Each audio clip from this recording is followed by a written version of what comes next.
You're trying to steal my child!" The accusation shattered the winter night like breaking glass. Security guards surrounded him. Phones rose, recording. Noah Brooks stood frozen, a terrified little girl still perched on his shoulders, his own daughter gripping his hand. 1 hour ago, he'd been a struggling single father trying to give his child one magical evening. Now he was being branded a kidnapper by a woman in a designer coat whose rage could destroy his entire life. The crowd pressed closer, the little girl began to cry, and Noah realized that sometimes doing the right thing costs everything. But I'm getting ahead of myself. Let me take you back to where this all began, and I promise you, this story will change how you see kindness forever. Stay with me until the end, hit that like button, and comment what city you're watching from so I can see how far this story travels. The December cold cut through Noah Brooks's jacket like it wasn't even there, but he barely noticed. He was too busy watching his daughter's face light up as the Ferris wheel blazed against the dark sky, a spinning constellation of red and gold that made her green eyes go wide with wonder. "Daddy, can we? Please, please, please!" Mia bounced on her toes, her breath making little clouds in the freezing air. At 7 years old, she still believed in magic, still trusted that her father could make impossible things happen. Noah felt the worn wallet in his pocket, knew exactly what was inside. $43 and some change. $43 that was supposed to last until Friday, when his paycheck from the construction site would finally hit his account. $43 that should go toward gas, toward the electric bill that was already 2 weeks overdue, toward the groceries they'd been stretching thin for days. But it was Christmas week, and Mia hadn't asked for much, hadn't complained when he'd explained that Santa might not be able to bring everything on her list this year, hadn't made a fuss about the fact that other kids at school were going to Disneyland while their holiday would be spent at home. She'd just smiled and told him it was okay, that she had him and that was enough. That smile had broken his heart and mended it at the same time. "Yeah, baby," he said, crouching down to her level and tucking a strand of dark hair behind her ear. "We can ride the Ferris wheel and maybe get some hot chocolate after. Sound good?" The squeal she let out was worth every penny he didn't have to spare. The Winter Wonderland Festival had transformed the city's largest park into something from a storybook. Vendors lined the pathways selling roasted chestnuts and caramel apples, their carts decorated with evergreen garlands and twinkling lights. A massive Christmas tree stood at the center of it all, easily 40 feet tall, dripping with ornaments and silver tinsel. Carousel music competed with Christmas carols from a live band near the ice skating rink. Children ran everywhere, their laughter cutting through the cold like sunshine. Noah held Mia's hand tight as they navigated through the crowd. The festival had drawn thousands, families bundled in expensive North Face jackets, couples on dates, groups of teenagers taking selfies in front of every decoration. The parking lot had been completely full. They'd had to park 6 blocks away and walk, Mia chattering the whole time about all the things she wanted to see. "Look, Daddy, they have the big slide and the spinning teacups. Oh, and can we get our faces painted? Jenny at school got hers painted like a butterfly and it was so pretty." "We'll see what we can do," Noah said, mentally calculating the cost of each activity. The Ferris wheel would be $8 each. Hot chocolate would be another $6 or $7 for both of them. That would leave less than $30, and they still needed— "Watch it!" Someone bumped hard into Noah's shoulder, a man in a hurry who didn't bother to apologize as he pushed past. Noah stumbled slightly, tightening his grip on Mia's hand. "Some people forget their manners when they're in a rush," he murmured to his daughter, who was looking up at him with questions in her eyes. "That's okay," Mia said, her voice serious. "Mama used to say that sometimes grown-ups have bad days and forget to be nice." The mention of Sarah hit Noah like it always did, a sudden ache in his chest that never quite went away.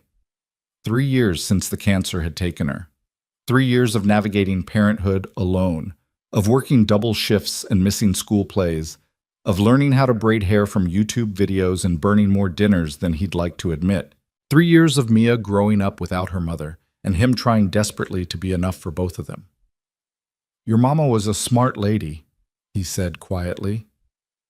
They got in line for the Ferris wheel, which wound around metal barriers like a snake. The wait time sign said 30 minutes, which seemed optimistic given how slowly the line was moving. Mia didn't care. She pressed her face against the barrier, watching the wheel turn, already picking out which gondola she wanted to ride in. Noah checked his phone. 7:15. The festival ran until 10, which gave them plenty of time.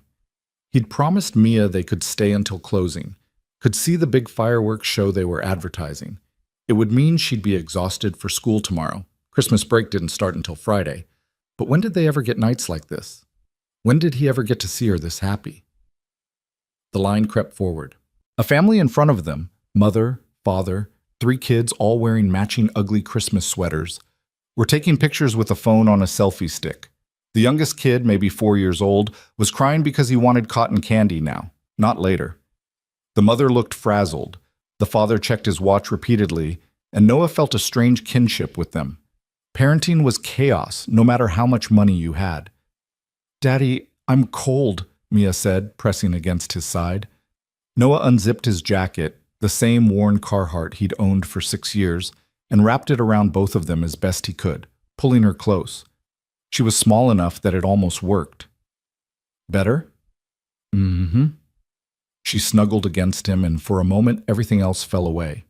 The unpaid bills, the struggle to make ends meet, the constant worry about what would happen if he got sick, or the truck broke down, or any one of 1,000 other disasters struck. None of it mattered. He had this moment, this child, this love that was bigger than any problem. The line moved again. They were maybe 10 groups from the front now. Noah could see the operator, a bored-looking teenager in an elf costume that had seen better days, mechanically loading people into the gondolas and setting them spinning. That's when he heard it. A sound that cut through all the festival noise, through the music and the laughter and the general chaos of thousands of people having fun. A sound every parent knows instinctively, that triggers something primal in the brain. A child screaming. Not the fun screaming of kids on rides or playing tag. Not the annoyed screaming of a tantrum over denied candy. This was pure terror. This was a child who was completely, utterly lost. Noah turned, scanning the crowd. The screaming continued, getting louder, more desperate. Other people were looking around too, confused, concerned, but nobody was moving. The bystander effect in full force, everyone assuming someone else would handle it. Then he saw her. A little girl, maybe 5 or 6 years old, stood about 30 feet away near a hot chocolate stand. She was tiny, dressed in an expensive-looking pink winter coat with white fur trim, her dark hair pulled back in 2 neat ponytails that were coming undone. Tears streamed down her face as she spun in circles, screaming one word over and over, "Mama! Mama! Mama!" People flowed around her like water around a stone. Some glanced her way with vague concern, but kept walking. A few pulled out phones to call for help or to record. Noah couldn't tell. The hot chocolate vendor leaned over his counter, saying something to the girl, but she just screamed louder, backing away from him. Noah felt Mia's hand tighten in his. "Daddy, that little girl is scared," she whispered.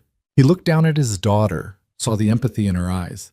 Sarah's eyes, he always thought, and knew he couldn't ignore this. Wouldn't ignore this, even though it meant losing their place in line, even though it meant potentially losing time they could be spending on their own magical evening. "Yeah, baby, she is," he said.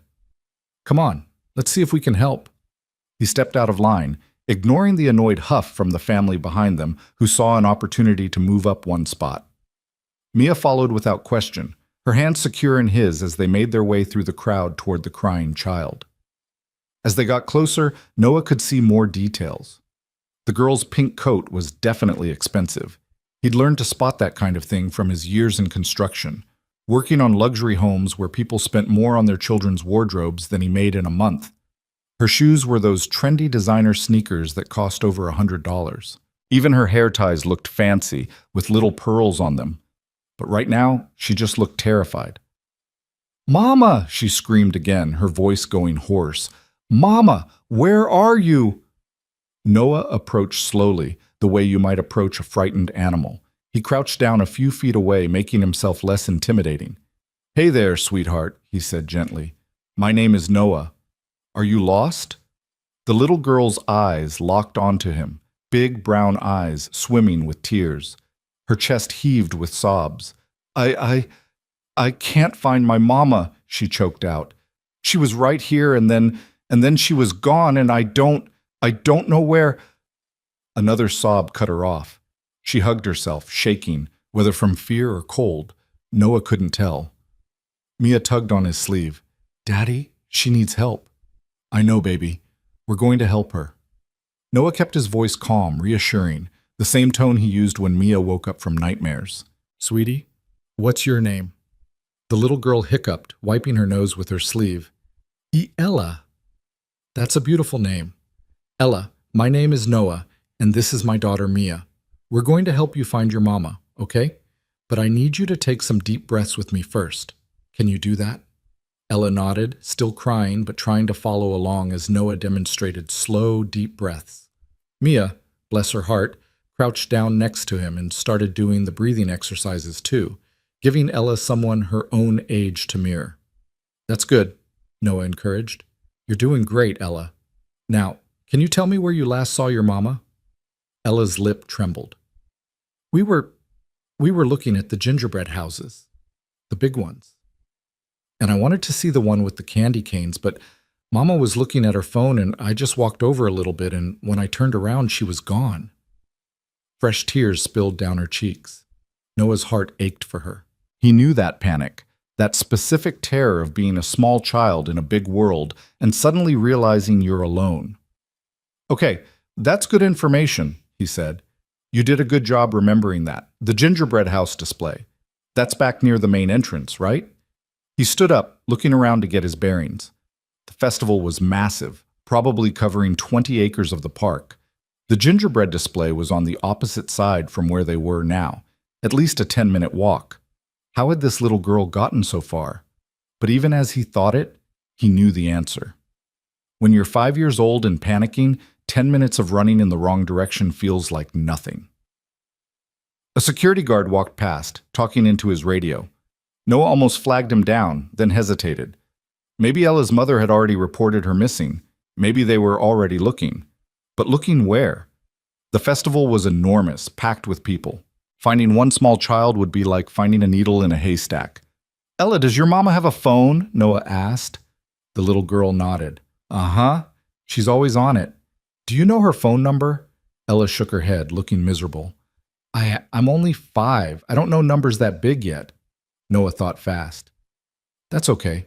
What about her name? What's your mama's full name? Catherine, Ella said. Catherine Langford. She's really important and really busy, and she's going to be so worried about me. Her voice pitched up again, heading toward another breakdown. Hey, it's okay, Noah soothed. We're going to find her, I promise. Catherine Langford? That's good. That helps. The name tickled something in his memory, like he'd heard it before, but he couldn't place it. Not that it mattered right now. He pulled out his phone and tried a quick Google search for Catherine Langford, but the festival Wi-Fi was overloaded and his data was barely 1 bar. The search spun and spun, loading nothing. Okay, new plan, Noah said, more to himself than anyone else. We need to get you to the security office. They'll have a PA system, can make announcements. Your mama's probably looking for you right now, and if we go to the security office, that's the first place she'll check. Ella nodded, but didn't move. She was looking up at Noah with an expression he'd seen on Mia's face 1,000 times. A child trying to decide if they could trust an adult they didn't know. Mia solved the problem. She stepped forward and held out her hand. Don't worry, she said seriously. My daddy is really good at fixing things.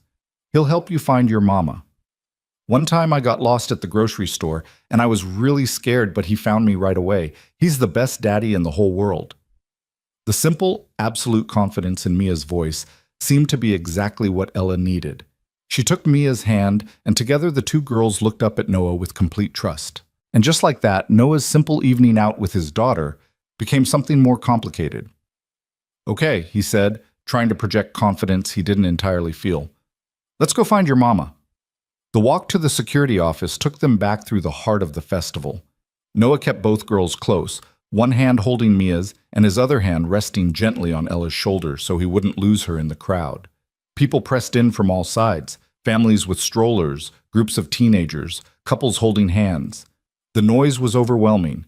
Carousel music, children laughing, vendors shouting about their wares, Christmas carols from competing sound systems. Ella kept looking around wildly, her head swiveling back and forth as she searched every face for her mother. "Do you see her?" she kept asking. "Do you see my mama?" "Not yet, sweetie, but we will," Noah reassured her, though he had no idea if that was true. How long had Ella been lost? 5 minutes? 10? 30? Time moved differently when you were scared. Her mother could be anywhere in this massive crowd. They passed the gingerbread house display Ella had mentioned, elaborate structures made of actual gingerbread and candy, some as tall as Noah himself. A crowd had gathered around them taking pictures. Noah scanned the faces, looking for a frantic woman, but everyone seemed calm, happy, focused on the festive displays. "Is that your mama?" Mia asked, pointing to a dark-haired woman near the biggest gingerbread house. Ella looked and shook her head, her face falling. "No, Mama has shorter hair, and she's wearing a black coat." They kept moving. Noah's phone buzzed, probably a text from his friend Marcus, who was supposed to come over this weekend to help fix the leaky bathroom sink. Noah ignored it. Right now, nothing mattered except getting this little girl to safety. The security office was located in a small building near the main entrance, marked with a blue sign that read Festival Information and Security. Noah could see it up ahead, past the massive Christmas tree and the long line of people waiting to take photos with Santa. "Almost there, Ella," he said encouragingly. But Ella had stopped walking. She was staring at the Santa line, her whole body tense. "Ella? What's wrong?" "I was supposed to sit on Santa's lap," she whispered. "Mama promised. We were going to do that after the gingerbread houses. What if she's waiting there? What if she's looking for me there?" It was a fair point. Noah hesitated, looking between the security office and the Santa setup. The smart thing would be to get Ella to security immediately. But what if her mother was at the Santa line, panicking, refusing to move in case Ella came back looking for her? "Tell you what," Noah said, making a decision. "The Santa line is right here. Let's take a quick look, and if we don't see your mama, then we go straight to security. Deal?" Ella nodded eagerly. Deal. They detoured to the Santa setup, which was elaborate, a whole winter wonderland scene with fake snow, mechanical reindeer, and a throne where a cheerful-looking Santa sat with child after child, listening to Christmas wishes. The line wound through velvet ropes, easily 100 people deep. Noah walked along the outside of the line, letting Ella scan the faces. Mia stayed quiet, holding Ella's hand and occasionally pointing out women with dark hair, but none of them were Catherine Langford. "She's not here," Ella said, her voice small and defeated. "That's okay. That's why we're going to security next. They'll help us." They were heading back toward the security office when Noah heard someone call out behind them, "Excuse me, sir! Excuse me!" He turned to see one of the festival volunteers, an older woman in a bright red vest, hurrying toward them, each sob. She had a concerned expression on her face and kept looking at Ella. "Is everything all right?" the woman asked, slightly out of breath. "I saw you walking with this little girl, and I just wanted to make sure. Is she with you?" Noah understood immediately what the woman was really asking. "Is this your child, or are you a stranger with someone else's lost kid?" "She's lost," Noah explained. "Her name is Ella Langford. I'm trying to get her to security so they can help find her mother." The volunteer's expression softened with relief and approval. "Oh, thank goodness.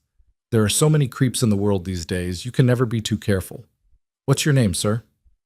"Noah Brooks. This is my daughter, Mia. We were in line for the Ferris wheel when we heard Ella crying." The volunteer nodded, pulling out a walkie-talkie from her belt. "Let me radio ahead to security that you're coming. That way they'll be ready for you." "What did you say the mother's name was?" "Catherine Langford." The volunteer repeated the information into her walkie-talkie, then listened to a crackling response that Noah couldn't quite make out. "They said to bring her straight there," the volunteer confirmed. "They've actually had a report of a missing child. They've been looking for her. The mother must have already contacted them." Relief washed over Noah. "That's great news, Ella. Your mama already told security you're lost. They're looking for you." But instead of looking relieved, Ella's face crumpled again. "She's going to be so mad at me. I wasn't supposed to walk away. She always says I have to stay right next to her, and I didn't, and now she's going to be so mad." "Hey, no," Noah said firmly, crouching down to her level again. "Your mama isn't going to be mad. She's going to be relieved. She's going to be so happy to see you that nothing else will matter. I promise." He spoke from experience. The one time Mia had gotten separated from him at the grocery store, just for 3 minutes, though it had felt like hours, his first reaction when he'd found her hadn't been anger. It had been pure, overwhelming relief, so strong it had made his knees weak. The volunteer walked with them the rest of the way to the security office, chatting cheerfully with Ella about what she wanted Santa to bring her for Christmas. It was a transparent distraction technique, but it worked. By the time they reached the security office door, Ella was telling her all about the dollhouse she'd asked for, with the working elevator and the little furniture sets. The security office was warm inside, a welcome change from the December cold. It was a simple setup, a front desk where a young officer sat typing on a computer, a few plastic chairs along the wall, a water cooler in the corner, and a back room visible through an open door where several monitors showed security camera feeds from around the festival. The officer at the desk looked up as they entered. His nameplate read Officer Davis. He was maybe 25, with a professional expression that shifted to interest when he saw Ella. "Is this the missing Langford child?" he asked, already coming around the desk. "This is Ella," Noah confirmed. "I found her near the hot chocolate stand by the Ferris wheel. She was separated from her mother at the gingerbread house display." Officer Davis knelt down to Ella's level, giving her a kind smile. "Hi, Ella. I bet you've had a scary evening, huh? Don't worry, we're going to find your mom. She actually came here a little while ago looking for you." "She did?" Ella's eyes went wide. "Where is she?" "She went back out to look for you," Officer Davis explained. "She was pretty upset, wanted to keep searching, but we've been keeping an eye out, and now that you're here, we can radio her right away. Can you stay here with us while we call her?" Ella nodded, but kept holding Mia's hand like a lifeline. Officer Davis stood and looked at Noah. "I'm going to need to get some information from you, Mr. Brooks. Noah Brooks. Mr. Brooks, just for our records, can you walk me through exactly what happened? When and where you found Ella, what she told you, why you brought her here?" There was something in the officer's tone, nothing aggressive, but definitely official. Noah realized he was being evaluated, sized up.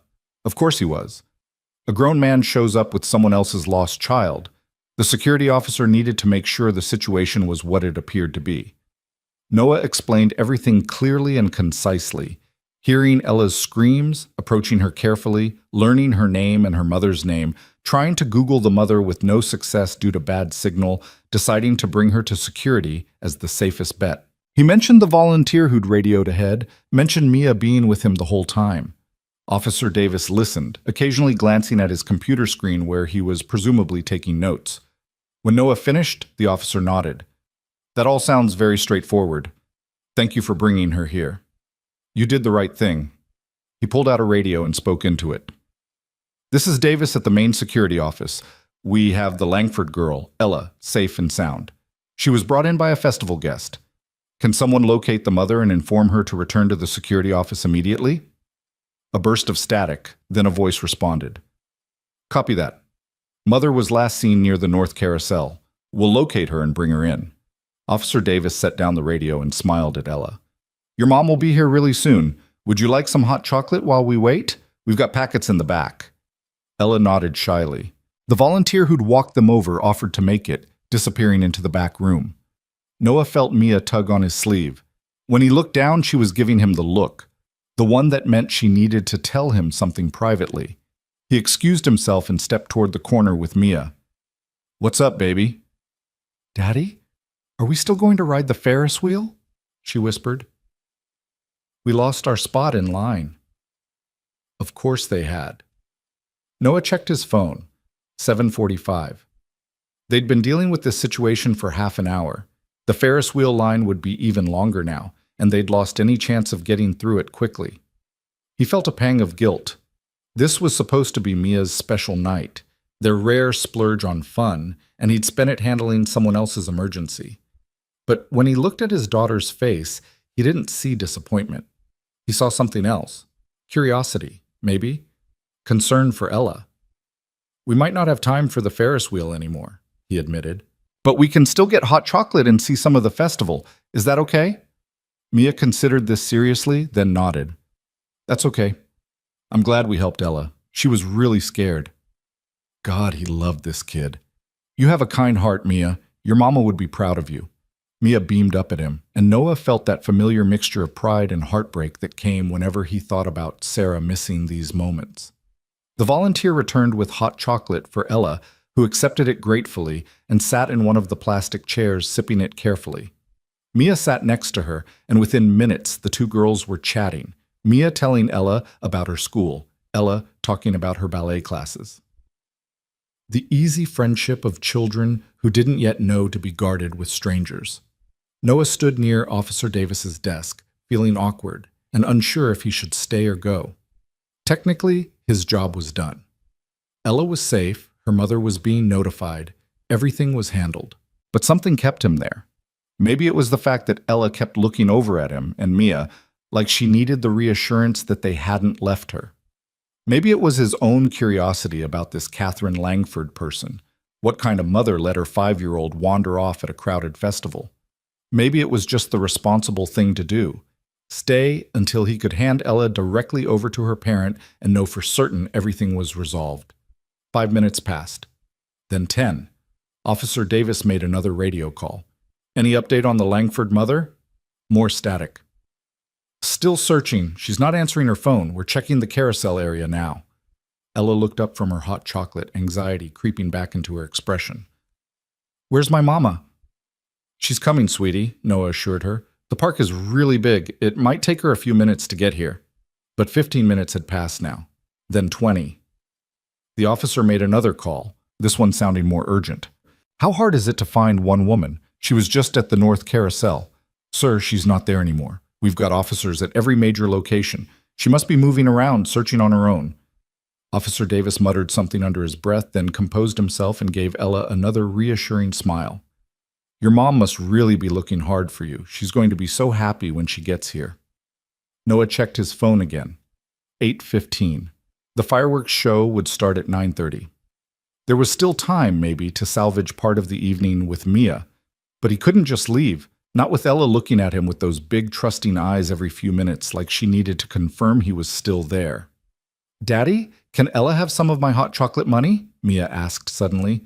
She looked sad. It took Noah a second to realize his daughter was offering to share their already limited budget with a total stranger. His heart swelled with pride even as he smiled. Ella already has hot chocolate, baby, but that's very sweet of you to offer. The door to the security office burst open with such force that it slammed against the wall. A woman stood in the doorway, and Noah's first thought was that she looked like she'd run a marathon. Her black designer coat, he recognized the brand from the luxury homes he'd worked on, was askew. Her dark hair disheveled, her face flushed. She was breathing hard, eyes wild, scanning the room with barely controlled panic. Then her eyes landed on Ella. Ella! The woman, Catherine Langford, had to be, rushed forward, nearly tripping over her own feet. Oh my God, Ella! She grabbed her daughter with a desperation that made Noah take an instinctive step back, pulling Ella into a fierce hug that looked like it hurt. Ella dropped her hot chocolate. It splattered across the floor, but neither of them noticed. Mama! Ella was crying again, but these were different tears. Relief tears. Mama, I'm sorry. I didn't mean to walk away. I was just looking at the candy cane house and... Don't you ever... Catherine's voice cracked. Don't you ever scare me like that again. Do you understand? I thought... She couldn't finish the sentence. She just held Ella tighter, and for a moment the security office was silent except for the sound of mother and daughter crying into each other's shoulders. Noah felt like he was intruding on something private.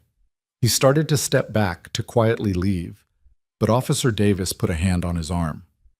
Wait, the officer said quietly. The mother needs to know what happened. Catherine was pulling back now, holding Ella at arm's length, her hands running over her daughter's face, her arms checking for injuries with a mother's frantic thoroughness.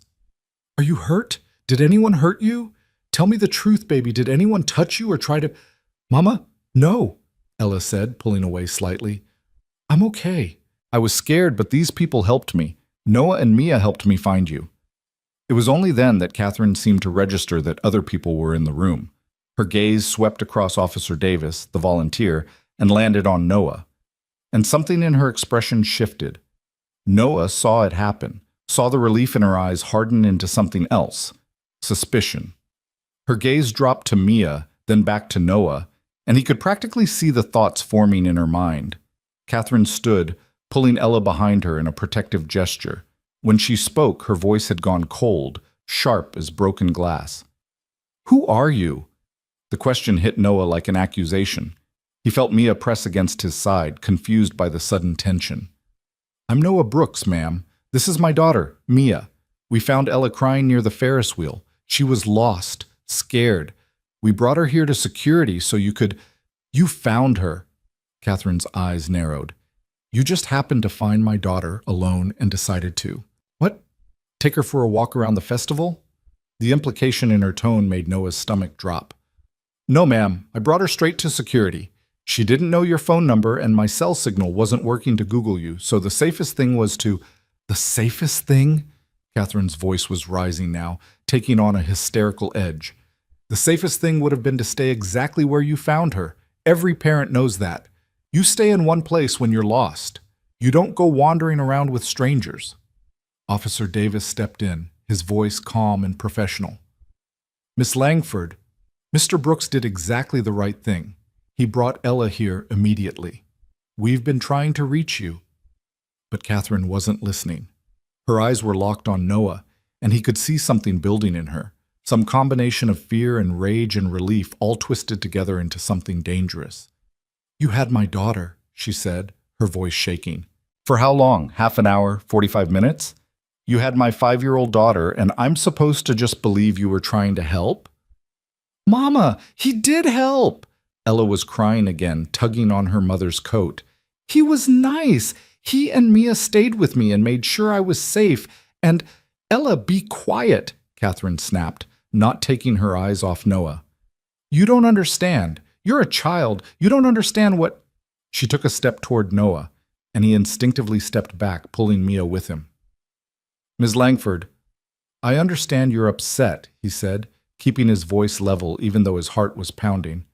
"I would be too if I'd lost my daughter. But I promise you, all I did was help, that's all. We heard her crying, we tried to calm her down, we brought her here. That's it." "That's it?" Catherine let out a laugh that had no humor in it. "You expect me to believe that some strange man approached my frightened daughter out of the goodness of his heart? What did you want? Money? Were you going to ransom her back to me? Do you have any idea who I am?"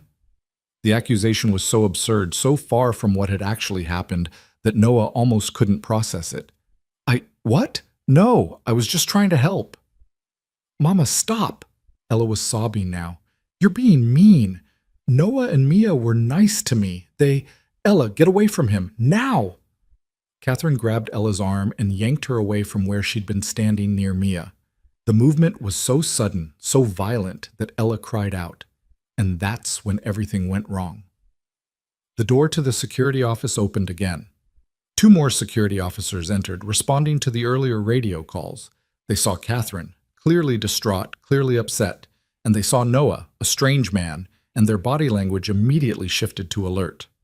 Catherine saw them, and something snapped. Later, Noah would try to understand it, would try to remember that she was a mother who'd just had the worst scare of her life, that fear makes people irrational, that she wasn't thinking clearly. But in the moment, all he knew was that she turned to those officers and said 6 words that would change everything. "This man tried to kidnap my daughter." The words seemed to echo in the sudden silence. Noah felt the blood drain from his face. "What?" "No." But the officers were already moving, already positioning themselves between Noah and Catherine, already treating him like a threat. One of them, a large man with a stern expression, put his hand on Noah's shoulder. "Sir, I need you to stay calm and come with me." "I didn't— This is insane. Officer Davis, tell them." Noah looked desperately at the younger officer, who looked torn and uncertain. "He brought her here," Officer Davis said. "He reported finding her, brought her straight to security. After wandering around the festival with her for God knows how long," Catherine shouted. "After taking her away from where she was lost. Who does that? What innocent person does that?" Mia was crying now, confused and scared, clutching Noah's hand. "Daddy, what's happening? Why is that lady yelling at you?" The officer's grip on Noah's shoulder tightened. "Sir, I need you to come to the back office so we can sort this out. Don't make this harder than it needs to be. I'm not making anything hard. I was helping. I was just... Noah's voice cracked. This couldn't be happening. This couldn't actually be happening. More people were appearing in the doorway now, drawn by the commotion. Phones came out. Someone was recording. Noah could see it happening, could see his life about to be destroyed by a viral video of a man being accused of something he didn't do. "Daddy!" Mia's voice was high and frightened. "Daddy, I'm scared." "It's okay, baby, it's okay. Take your hands off my daughter," Catherine shrieked, and Noah realized with horror that Mia was still holding his hand, still standing next to him. And to anyone who didn't know the full story, it might look like he had 2 little girls with him. "Get away from her! Someone get that child away from him!" The volunteer from earlier stepped forward, confusion all over her face. "That's his daughter. I saw them together earlier." "I don't care what you saw." Catherine was hysterical now, and Noah understood with sinking dread that there was no reasoning with her. Not now, maybe not ever. "He had Ella. He took her." The second security officer was on his radio now, calling for more backup. "We need additional units at the main security office. Possible 207 in progress." 207. Kidnapping. They were calling in a kidnapping. Noah felt the world tilting, felt everything spinning out of control. This morning he'd been a single father trying to make it to Friday's paycheck. Tonight he'd tried to do one good thing, one kind thing, and now he was about to be arrested for attempted kidnapping in front of his 7-year-old daughter. "Please," he said, and hated how his voice shook. "Please just listen. I can explain everything. I was trying to help." "Sir, stop talking," the first officer said, not unkindly, but firmly. "Anything you say can be used against you. You need to come with us now." They were going to take him away. They were going to take him away from Mia, and she was already crying, already terrified, and what would happen to her? Who would take care of her? Marcus wasn't home. He was working night shift at the warehouse. Noah's parents were 3 states away. There was no one. "Daddy!" Mia grabbed his jacket with both hands, holding on like she could physically prevent what was about to happen. "Don't leave me! Please don't leave me!" "Baby, it's okay. I'm not... They're just confused. I'm going to fix this." "Sir, let go of the child." The officer's voice had gone hard now. "She's my daughter. I'm not letting go of my daughter." And then, cutting through all the chaos, all the fear and confusion and wrongness of the moment, one voice rang out clear and desperate. "Stop!" Everyone froze. Ella pulled away from her mother and ran, not toward Catherine, but toward Noah. She threw herself against his legs, wrapping her arms around him, looking up at the security officers with tears streaming down her face. "He didn't take me," she screamed. "He didn't! He helped me. I was lost and crying, and he asked me my name and helped me find the security place, and he was nice. He didn't do anything bad. Mia was with us the whole time, and she shared her daddy with me because I was scared, and he promised he would help me find my mama, and he did. He did help, so stop being mean to him." The security office went silent. Catherine stared at her daughter, something cracking in her expression. The officers exchanged glances, uncertain now. Ella turned to her mother, still crying, her small body shaking with the force of her emotions. "Mama, you're wrong. You're wrong about Noah. He saved me. If he hadn't helped me, I'd still be lost and scared and alone. Why are you being so mean to him?" Catherine Langford's face went white, then red, then white again. She looked at her daughter, at Noah, at the officers who'd been about to take him away, at the phone still recording everything. And Noah saw the moment she understood what she'd done. She started, but no other words came. Officer Davis cleared his throat. "Ms. Langford, I think we need to have a conversation about what actually happened here, maybe in the back office, privately." But the damage was done. Noah could feel it, could feel the eyes of everyone in the room and everyone crowding around outside, could imagine the headlines that would be written if any of those videos went viral, could picture his boss seeing it, his neighbors, Mia's school. He scooped Mia up. She was getting too big for it, really, but he needed to hold her, needed to feel her safe in his arms. "We're leaving," he said quietly. "Sir, we need to get your statement." Officer Davis started. "You have it. I found her. I brought her here. That's it. That's my statement. We're done." He carried Mia toward the door. People parted for them. Someone was still filming, but Noah didn't care anymore. He just needed to get his daughter out of here, away from this nightmare, back to their small apartment where the world made sense and kindness didn't get you accused of crimes. Wait. It was Catherine's voice, shaky and small. Noah didn't turn around.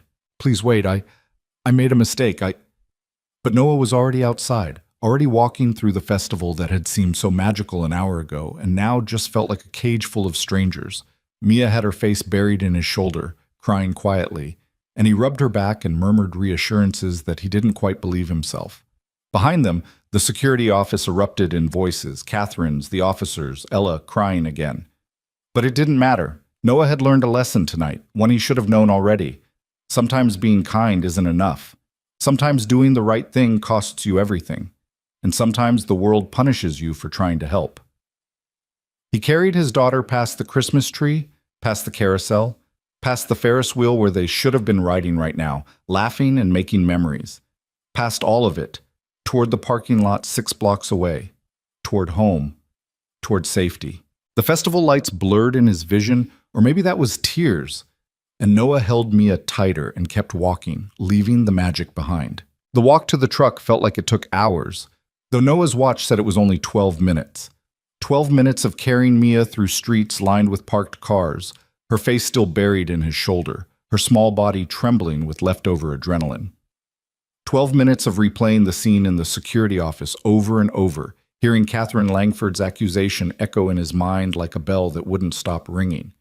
This man tried to kidnap my daughter. Noah's hands shook as he fumbled with his keys.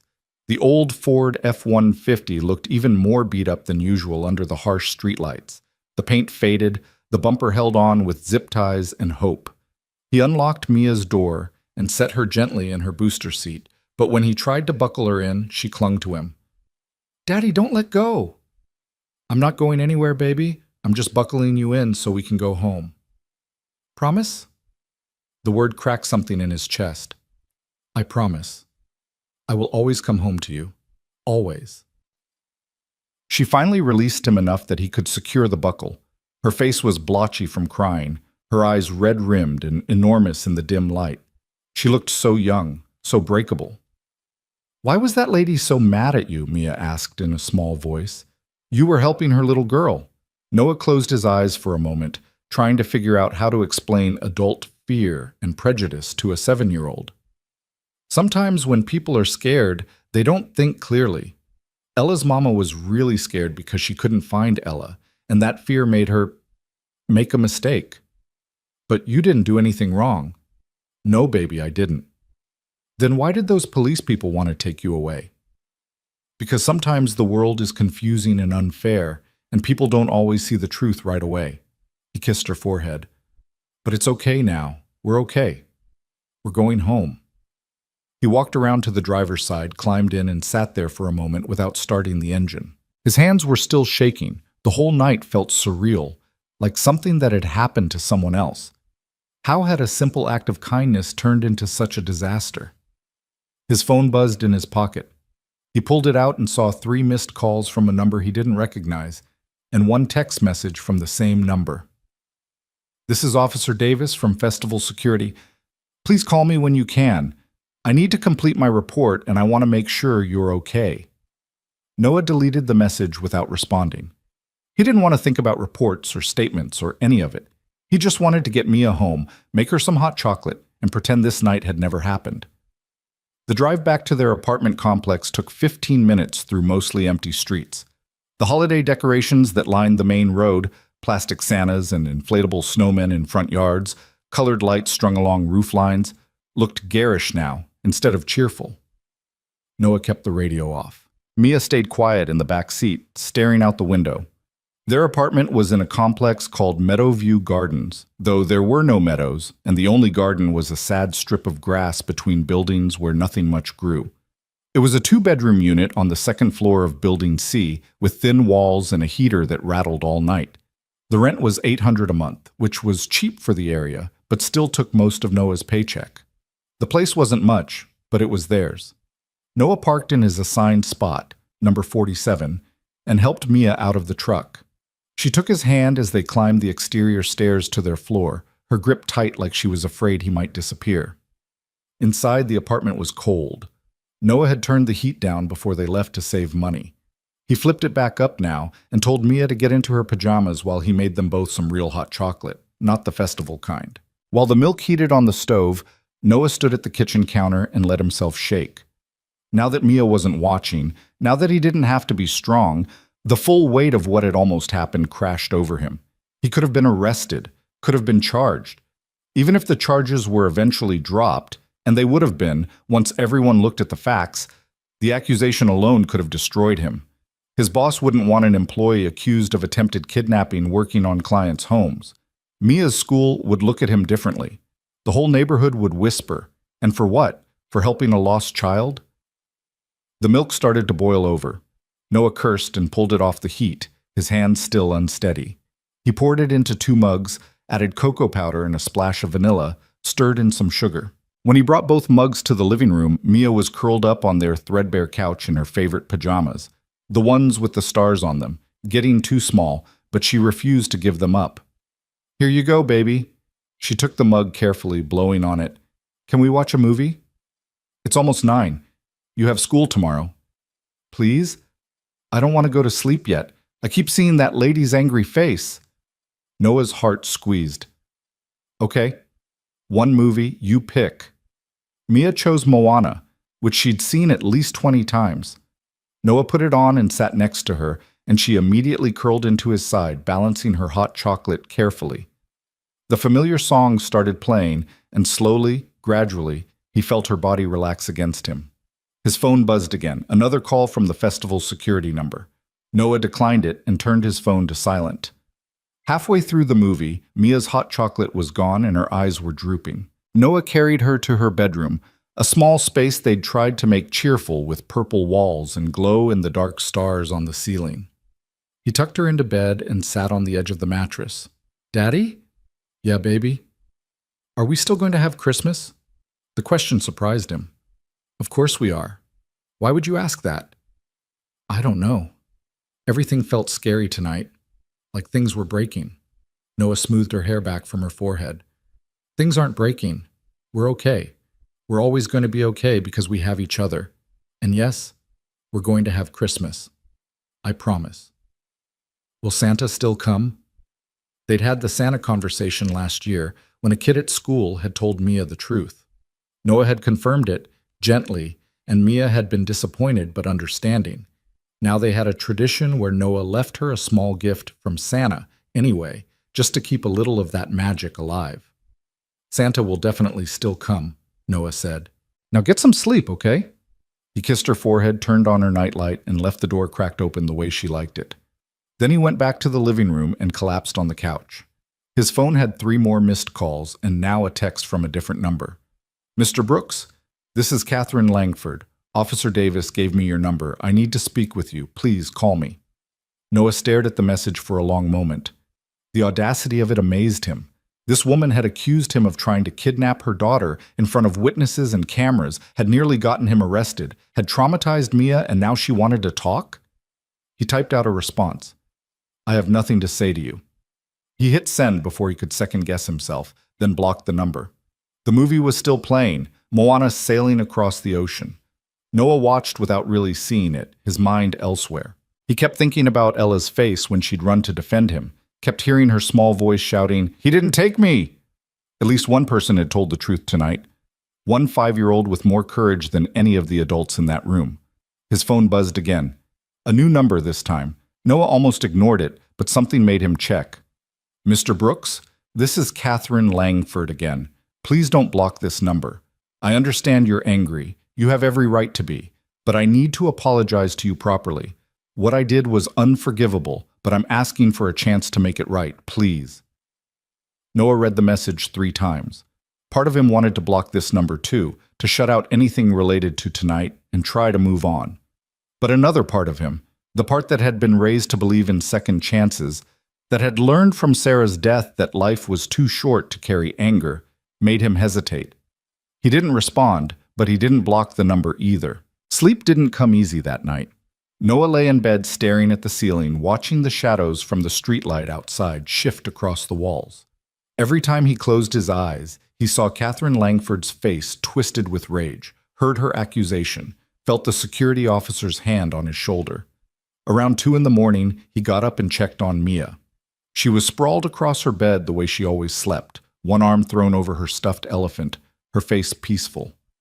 Noah watched her breathe for a few minutes, feeling the familiar weight of single parenthood settle over him like a heavy blanket. He was all she had. If something happened to him, if he'd actually been arrested tonight, if those charges had stuck somehow, what would have happened to her? The thought terrified him more than anything Catherine Langford had said.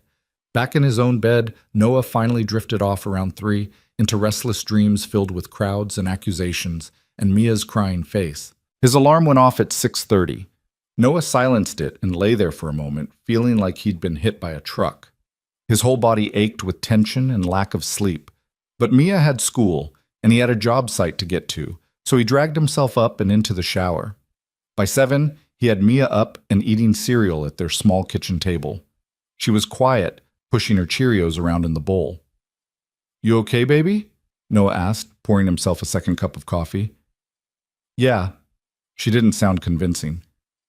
"Are you going to be home when I get back from school?" "I should be. I've got work until 4, but I'll be here by 4:30 at the latest." "Why?" "I just want to make sure." Noah crouched next to her chair. "Mia, look at me. What happened last night was scary, I know, but it's over now. That lady was wrong about me, and everyone knows she was wrong. I'm not going anywhere, okay?" Mia nodded, but her eyes were still worried. "Okay." He got her ready for school, helped her pack her backpack, made sure she had her lunch, zipped up her winter coat. They walked to the bus stop together like they did every morning, and Noah waited with her until the yellow bus pulled up. "Have a good day," he said, hugging her. "I love you." "Love you too, Daddy." He watched the bus pull away, Mia's small face visible in one of the windows, and felt that familiar tug in his chest. Every morning he sent her off into the world and hoped it would be kind to her. So far, mostly, it had been. But last night had shown him how quickly that could change. The construction site was across town, a new development of luxury townhomes that would sell for $500,000 each once they were finished. Noah was part of the framing crew, skilled work that paid better than most jobs he could get without a college degree. His boss, Jim Martinez, was a fair man who paid on time and didn't ask questions about Noah's past. Noah pulled into the site at 7:45, grabbed his tool belt from the truck bed and headed toward the structure they'd been working on all week. The December cold bit through his jacket, and his breath made clouds in the air. "Brooks, you look like hell, man." Marcus Williams, Noah's best friend and coworker, was already setting up his saw station. "Rough night?" "You could say that." "Mia okay?" "She's fine. Just long story." Marcus gave him a look that said he wanted details, but the site supervisor was already calling everyone together for the morning briefing, so it would have to wait. The morning passed in a blur of physical work that Noah welcomed. Hammering, measuring, cutting, lifting, all of it required enough focus that he couldn't think about anything else. By lunch break, his muscles were screaming and his hands were sore, but his mind felt clearer. He sat on a stack of lumber eating the sandwich he'd packed, peanut butter and jelly, same as Mia's, when Marcus settled down next to him. "All right, spill. What happened?" Noah hesitated, then found himself telling the whole story. Finding Ella, bringing her to security, Catherine's accusation, the near arrest, Mia's tears. Marcus listened without interrupting, his expression growing darker. "Are you serious?" Marcus said when Noah finished. "She actually accused you of kidnapping? In front of everyone?" "Yep." "And you just walked away? Man, you should sue her. That's slander, defamation, whatever you call it. You could—" "I don't want to sue anyone," Noah cut him off. "I just want to forget it happened." "Noah, you can't just let people treat you like that. What if someone recorded it? What if it ends up online? You need to protect yourself." "With what money, Marcus? You know what lawyers cost? I can barely afford groceries. I'm not getting into a legal battle with some billionaire." "Billionaire?" Marcus's eyebrows shot up. "What are you talking about?" Noah realized he hadn't mentioned that part. "Catherine Langford, that was the woman's name. I didn't think much of it at the time, but this morning I Googled her." He'd done it while making Mia's breakfast, unable to help himself. "She's the CEO of Langford Industries. Net worth somewhere around $2 billion. Marcus let out a low whistle.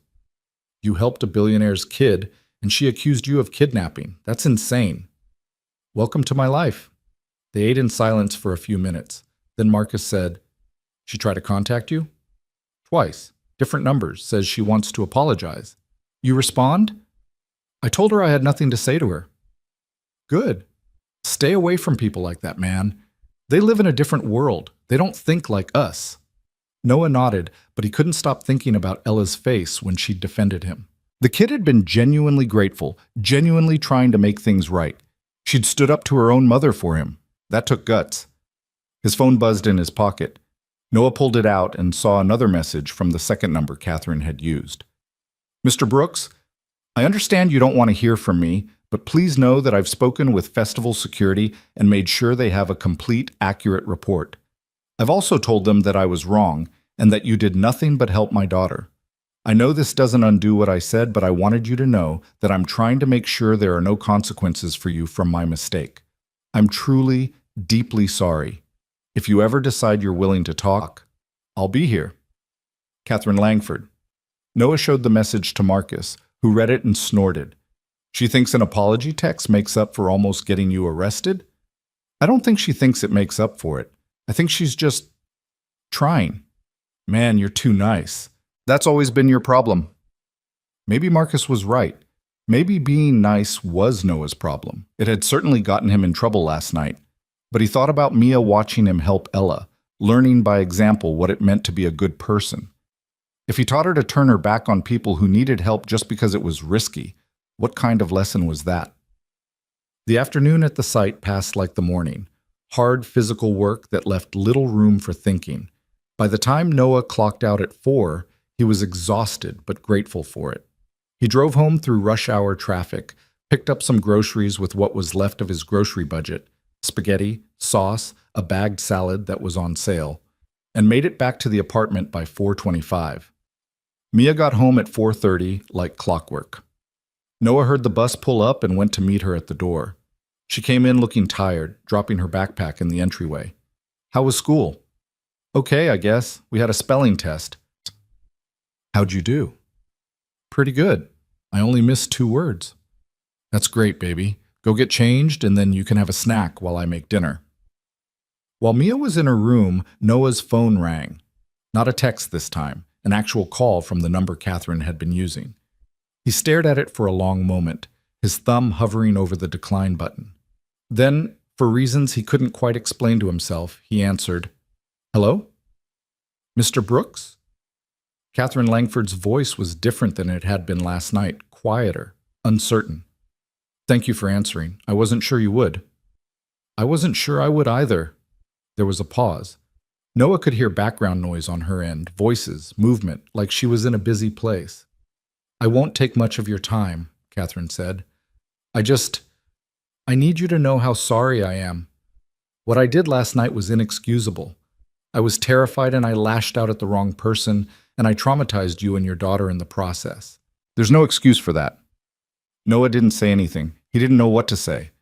I've made sure the security report reflects what actually happened, Catherine continued, and I've contacted the festival organizers to make sure any videos or photos from the incident are taken down. I can't undo what I said in that moment, but I'm trying to mitigate the damage. Why are you calling me? Noah asked. The question came out harsher than he intended. What do you want from me? Forgiveness? Permission to feel better about yourself? No, Catherine's voice was firm. I'm not calling for forgiveness. I'm calling because I owe you an apology delivered properly, as more than just a text message. And because Ella won't stop talking about you and your daughter. She wants to see Mia again. She wants to thank you properly. That surprised Noah. She wants to see Mia.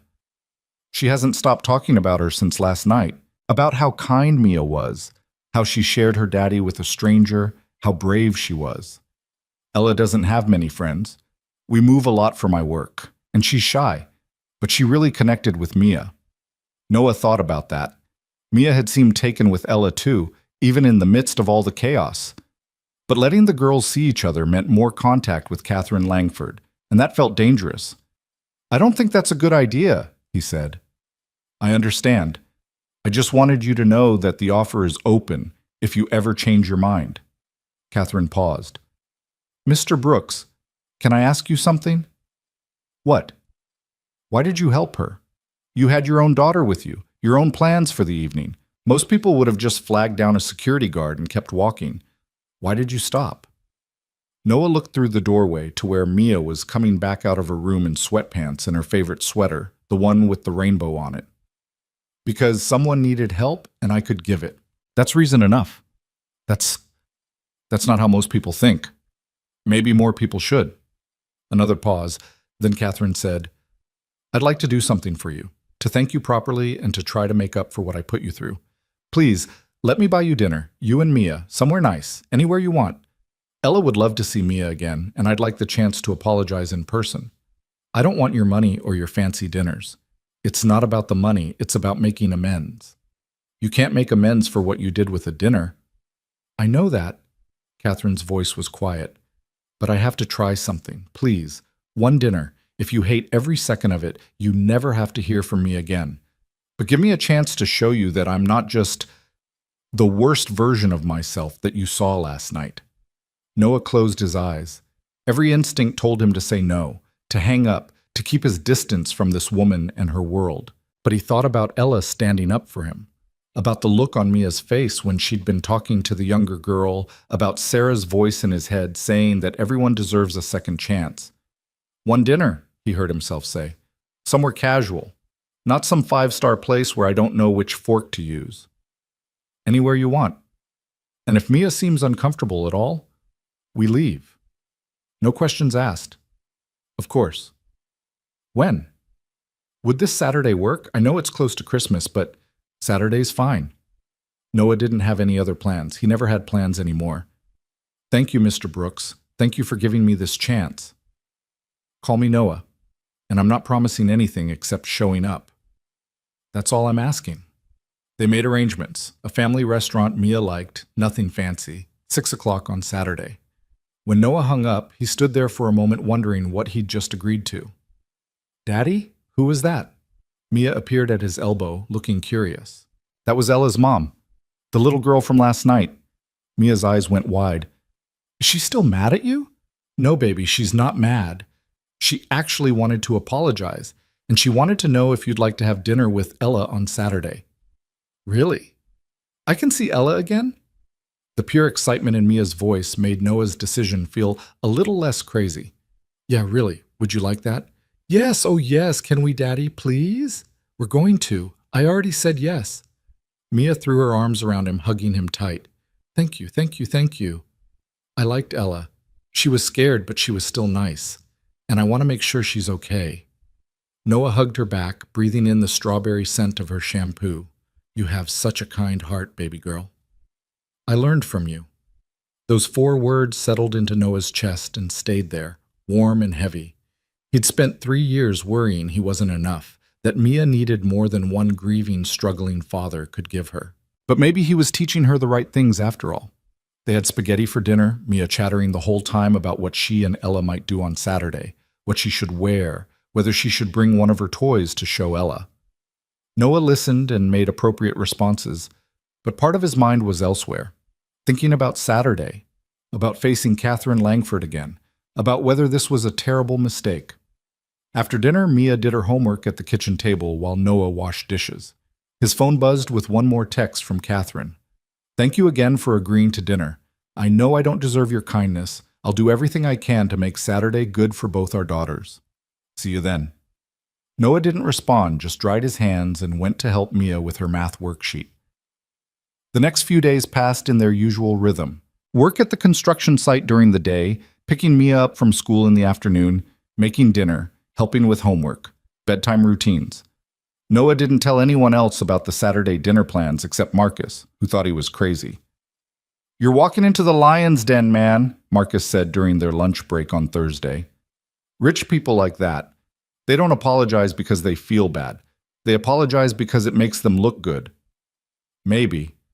Or maybe she's just a mother who made a mistake and wants to fix it. You really believe that?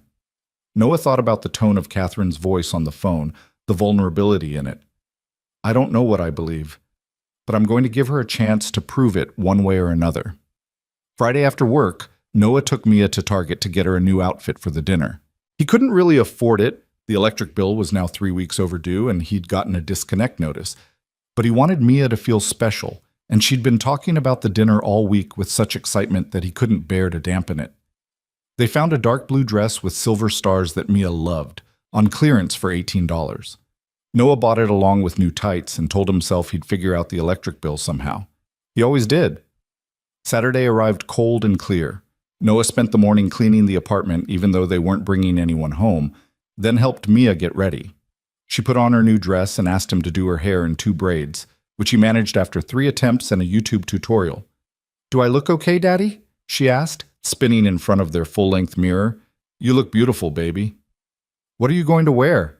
Noah looked down at his usual jeans and flannel shirt. He didn't own much else. 1 pair of khakis for parent-teacher conferences, 1 button-down shirt that was a little too tight now.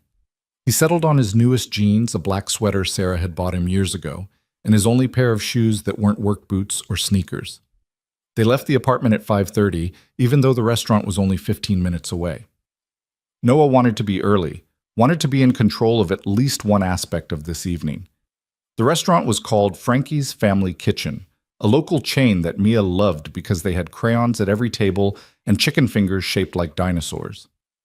Noah parked, and they went inside, where the hostess greeted them cheerfully. "2 for dinner?" "Actually, we're meeting someone. Reservation under Langford?" The hostess checked her computer. "Oh, yes, Ms. Langford called ahead. Right this way." She led them through the restaurant, which was decorated with vintage signs and checkered tablecloths, to a booth in the back corner. It was empty. Noah and Mia slid in, and the hostess left them with menus and a cup of crayons. "They're not here yet," Mia said, looking around nervously. "We're early. They'll be here." 5:45 came and went, then 5:50. Noah started to wonder if he'd been stood up, if this had all been some kind of elaborate game. But at 5:55, he saw them. Catherine Langford walked through the restaurant door holding Ella's hand. In the bright lights of Frankie's, she looked different than she had at the festival, smaller somehow, more human. She wore dark jeans and a simple cream sweater, her hair pulled back in a ponytail. No designer coat, no expensive jewelry. She could have been any other mother bringing her daughter to dinner. Ella saw them first. Her whole face lit up and she tugged on her mother's hand, pointing. Catherine said something Noah couldn't hear, and they made their way over to the booth. "Hi," Catherine said when they reached the table. Her voice was quiet, uncertain. "Thank you for coming." "My!" Ella practically shouted, bouncing on her toes. "You came! You really came!" Mia grinned, suddenly shy. "Hi, Ella." The 2 girls stared at each other for a moment, and then Ella climbed into the booth next to Mia without waiting for permission, already chattering about the dress Mia was wearing and how pretty it was, and did Mia want to color with her? Catherine watched them, something soft in her expression, before sliding into the booth across from Noah. They sat in awkward silence for a moment. "I wasn't sure you'd actually come," Catherine said finally. "I keep my promises." "I'm learning that." She looked down at her hands, which were folded on the table. "Noah, Let's just have dinner first," Noah interrupted. "The girls are happy." "Let's not ruin it by making things heavy right away." Catherine nodded, looking relieved. "Okay, yeah, dinner first." A waitress came by, a cheerful woman named Denise according to her name tag, and took their drink orders. The girls both wanted apple juice, Catherine asked for water, and Noah got a Coke. When Denise left, Catherine turned her attention to Ella and Mia, who were already deep in conversation about their favorite colors and animals and what they wanted Santa to bring them. "Ella hasn't stopped talking about Mia all week," Catherine said quietly. "Every night at bedtime, she asks when she gets to see her new friend again." Noah watched his daughter coloring on the paper tablecloth with Ella, their heads close together, giggling about something. "Mia's been the same way. I think they really connected." "It's rare for Ella. Like I mentioned on the phone, we move a lot for my work. She's had a hard time making lasting friendships." "Where do you live now?" "We just moved to the area 3 months ago. We have a house in Maple Ridge." Noah knew Maple Ridge. It was the wealthiest neighborhood in the city, where houses started at $2 million and went up from there. A different world from his apartment complex with its thin walls and broken heater. Denise returned with their drinks and took their food orders. Ella and Mia both wanted the dinosaur chicken fingers. Catherine ordered a salad. Noah got a burger, very aware of the prices on the menu and grateful that Catherine had offered to pay. When Denise left again, Catherine took a sip of her water and said, "Can I ask you something? How old is Mia?" 7. She'll be 8 in March. Ella just turned 6 in October. I was 38 when I had her. Everyone told me I was too old, too focused on my career, that I'd waited too long. Catherine smiled, but there was sadness in it. They were probably right. There's no right age to become a parent. You do it when it happens. When did you become a father? Noah did the math in his head. I was 24 when Mia was born. Way too young, according to my parents. But Sarah, my wife, she wanted kids right away, and I wanted whatever made her happy. He saw Catherine notice the past tense. Sarah passed away? 3 years ago, cancer. I'm so sorry. The sympathy in Catherine's voice sounded genuine. That must have been devastating. It was. It still is sometimes, but you keep going because you have to, because there's a little person depending on you. Catherine was quiet for a moment, watching Ella and Mia. I admire that. The way you show up for her. Ella's father. He's not in the picture, never has been, really. It was a brief relationship that resulted in a pregnancy, and he made it very clear he wanted no part of parenthood. I've been doing this alone since the beginning. It's hard, isn't it, single parenting? The hardest thing I've ever done. And I've built a multi-billion-dollar company from nothing, so that's saying something. She laughed, but there was no humor in it. I can manage hundreds of employees and complex negotiations and board meetings, but sometimes I can't figure out how to braid my daughter's hair or why she won't eat her vegetables. Noah found himself relating to that more than he'd expected. YouTube tutorials are your friend. I've learned everything from braiding to making Halloween costumes from YouTube. You make her Halloween costumes?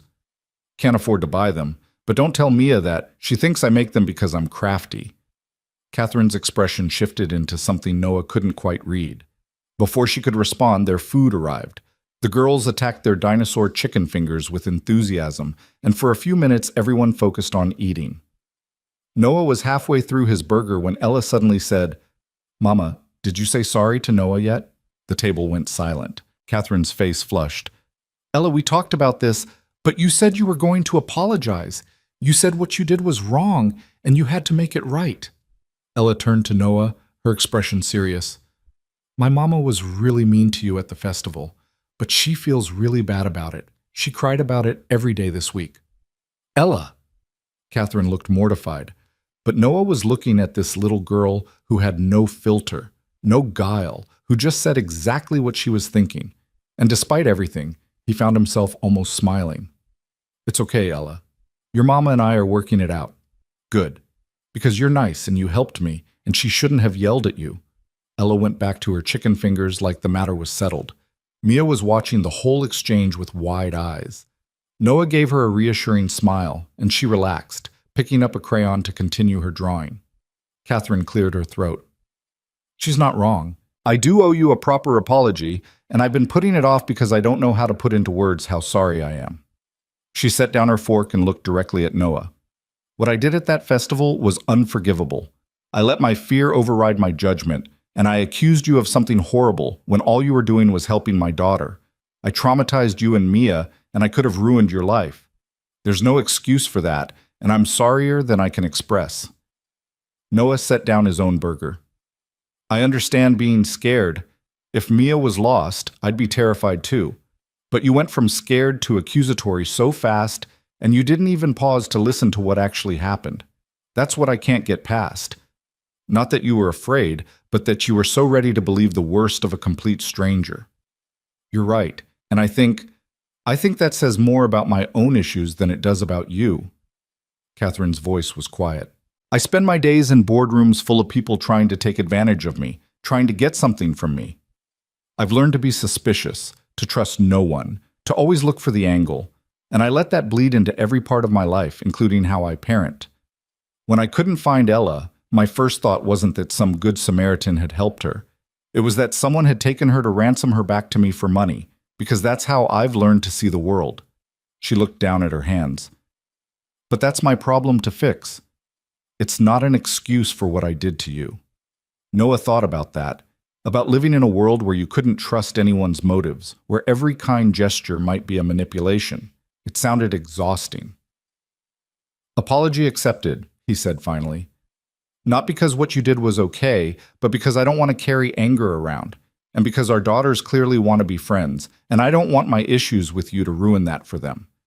Catherine's eyes glistened. Thank you. That's more than I deserve. They finished their meal in a more comfortable silence, the girls chattering away beside them. When Denise brought the check, Catherine took it before Noah could even reach for it. Please, she said when he started to protest. Let me do this.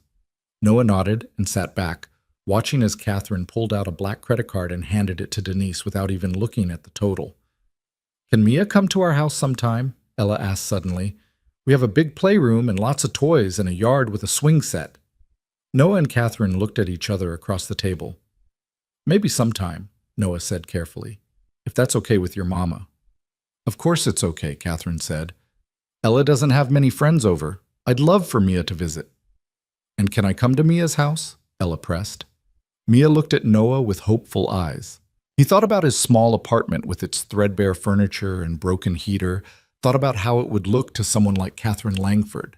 But then he thought about teaching Mia that their home was something to be ashamed of versus teaching her that home is about love, not luxury.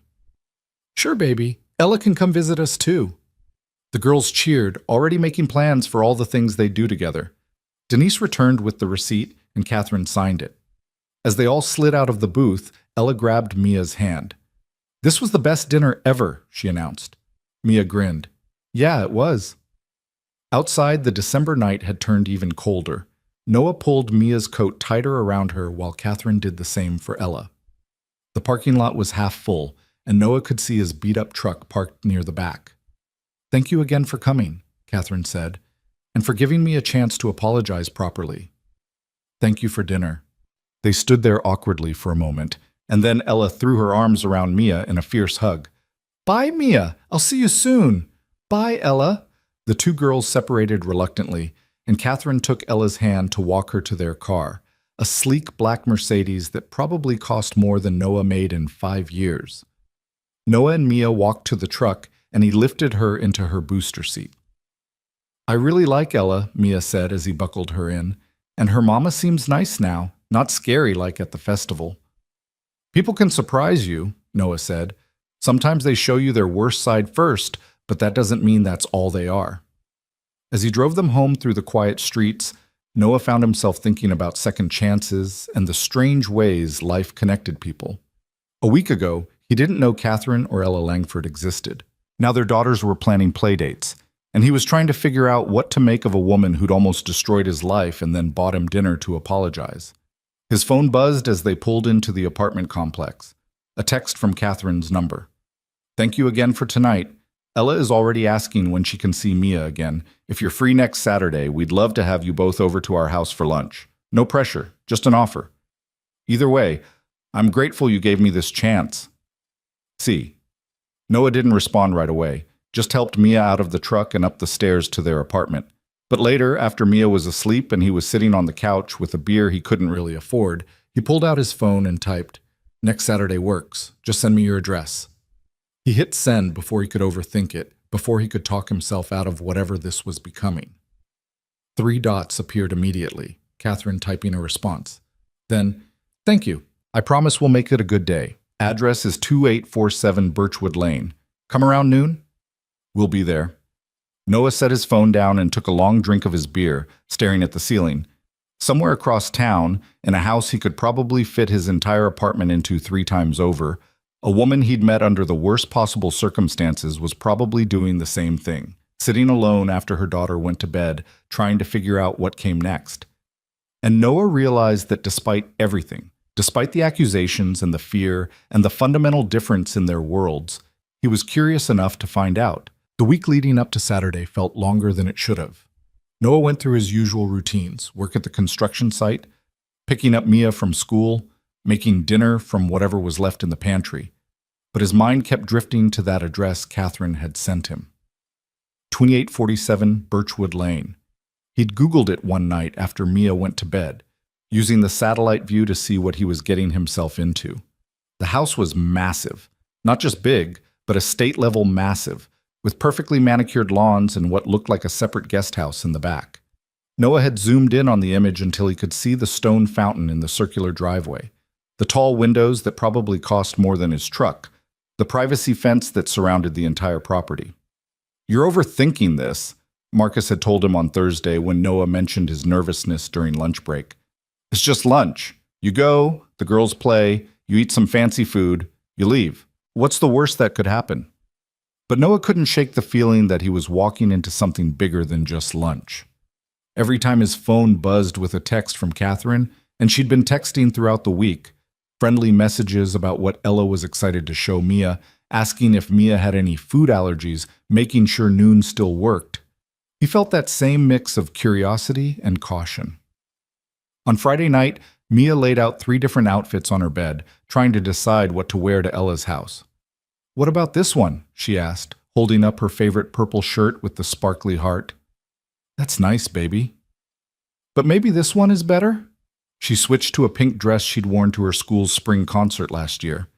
Noah sat on the edge of her bed, watching her deliberate with an intensity usually reserved for much bigger decisions.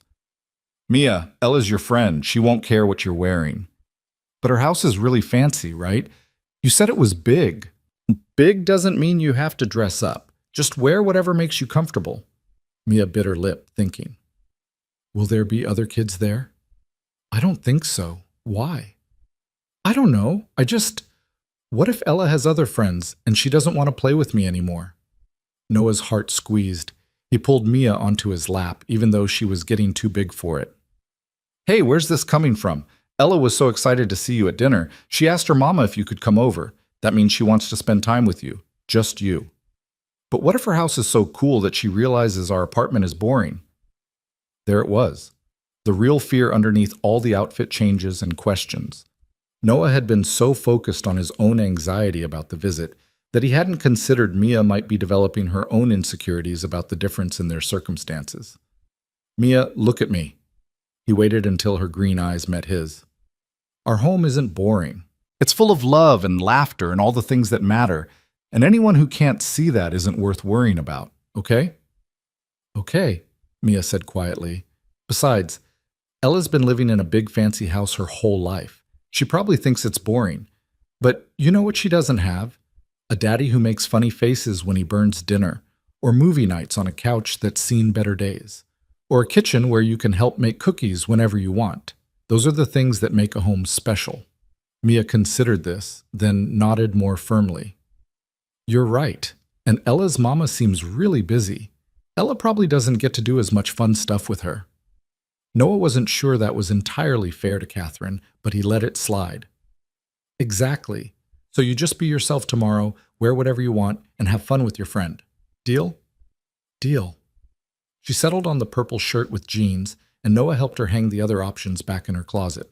As he tucked her into bed that night, she looked up at him with those 2 wise eyes. "Daddy, do you like Ella's mama now? Are you still mad at her?" The question caught him off guard. "I'm not mad at her anymore, no. I don't know if I like her yet. I barely know her. But she's trying to make things right, and I think that counts for something." She must have been really scared when she couldn't find Ella, like how you get scared when you can't find me at the grocery store. "Yeah, baby, exactly like that." "Then I guess I can't be mad at her either. Being a parent is hard, huh?" Noah laughed, pressing a kiss to her forehead. "The hardest thing in the world. Now get some sleep. Big day tomorrow." He left her door cracked open and went to his own room, but sleep was hard to come by. Noah lay awake thinking about the next day, about walking into Catherine Langford's world, about what it would feel like to see exactly how the other half lived. Saturday morning dawned gray and cold, with the weather forecast promising snow by evening. Noah made pancakes for breakfast, Mia's favorite, and tried not to let his nervousness show.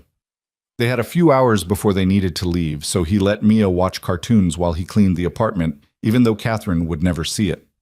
At 11:30, they got in the truck and headed toward Maple Ridge. The drive took them through progressively nicer neighborhoods, the houses getting larger and the lawns getting more pristine with each passing mile. By the time Noah turned on to Birchwood Lane, he felt like he'd driven into a different city entirely. The houses here were spaced far apart, each one sitting on at least an acre of land, separated from the street by gates and walls and hedges. Number 2847 appeared on the right, and Noah had to pause to take it in. The satellite image hadn't done it justice. The house was a modern architectural masterpiece, all clean lines and floor-to-ceiling windows, white stone and dark wood. The driveway curved around that fountain he'd seen online, an elaborate thing with multiple tiers and what looked like actual marble. The lawn was perfect despite the winter cold, and mature trees lined the property, bare now but still imposing. "Whoa," Mia breathed from the back seat. "That's Ella's house?" "That's what the address says." "It's like a castle." Noah pulled into the driveway, his truck looking especially beat up next to the Mercedes and what looked like a Tesla in the three-car garage. He parked near the front entrance, turned off the engine, and sat there for a moment. "You ready, baby?" Mia nodded, though she looked as nervous as Noah felt. They got out of the truck, and Noah took Mia's hand as they walked up to the front door. Before he could even ring the bell, the door flew open and Ella came barreling out, nearly tripping over herself in her excitement. "Mia, you came! I've been watching for your car for like an hour." She grabbed Mia's other hand. "Come on, I have to show you everything. We have a playroom and I got new art supplies, and Mama said we could make cookies later, and—" "Ella, let them come inside first," Catherine's voice cut in gently.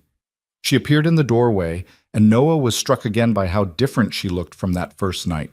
Today she wore jeans and a soft gray sweater, her hair down around her shoulders, no makeup that he could see.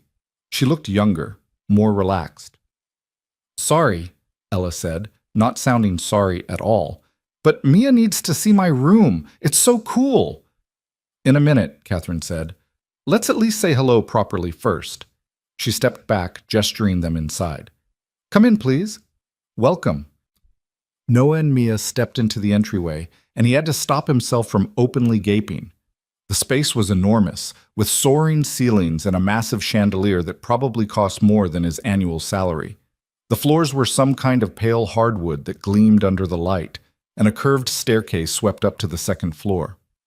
Through an archway to the left, he could see a living room that looked like it belonged in a magazine, all white furniture and abstract art. "Can I take your coats?" Catherine asked. Noah shrugged out of his worn Carhartt jacket, suddenly very aware of how shabby it looked in this space. Catherine took it without comment and hung it in a closet that was bigger than Mia's bedroom, then helped Mia out of her purple winter coat. "The girls can go play for a bit before lunch, if that's okay," Catherine said. "I thought we could eat around 12:30. "That's fine." "Come on, Mia." Ella was already pulling her toward the staircase. "My room is upstairs. Wait until you see all my stuffed animals." The girls disappeared up the stairs in a thunder of footsteps and giggles, leaving Noah and Catherine standing in the cavernous entryway. "Your home is beautiful," Noah said, because he had to say something. "Thank you. It's a lot, I know." Catherine gave a self-deprecating smile. "I bought it because the real estate agent said it was a good investment, but honestly, it's way too much space for just the two of us. Most of these rooms never get used."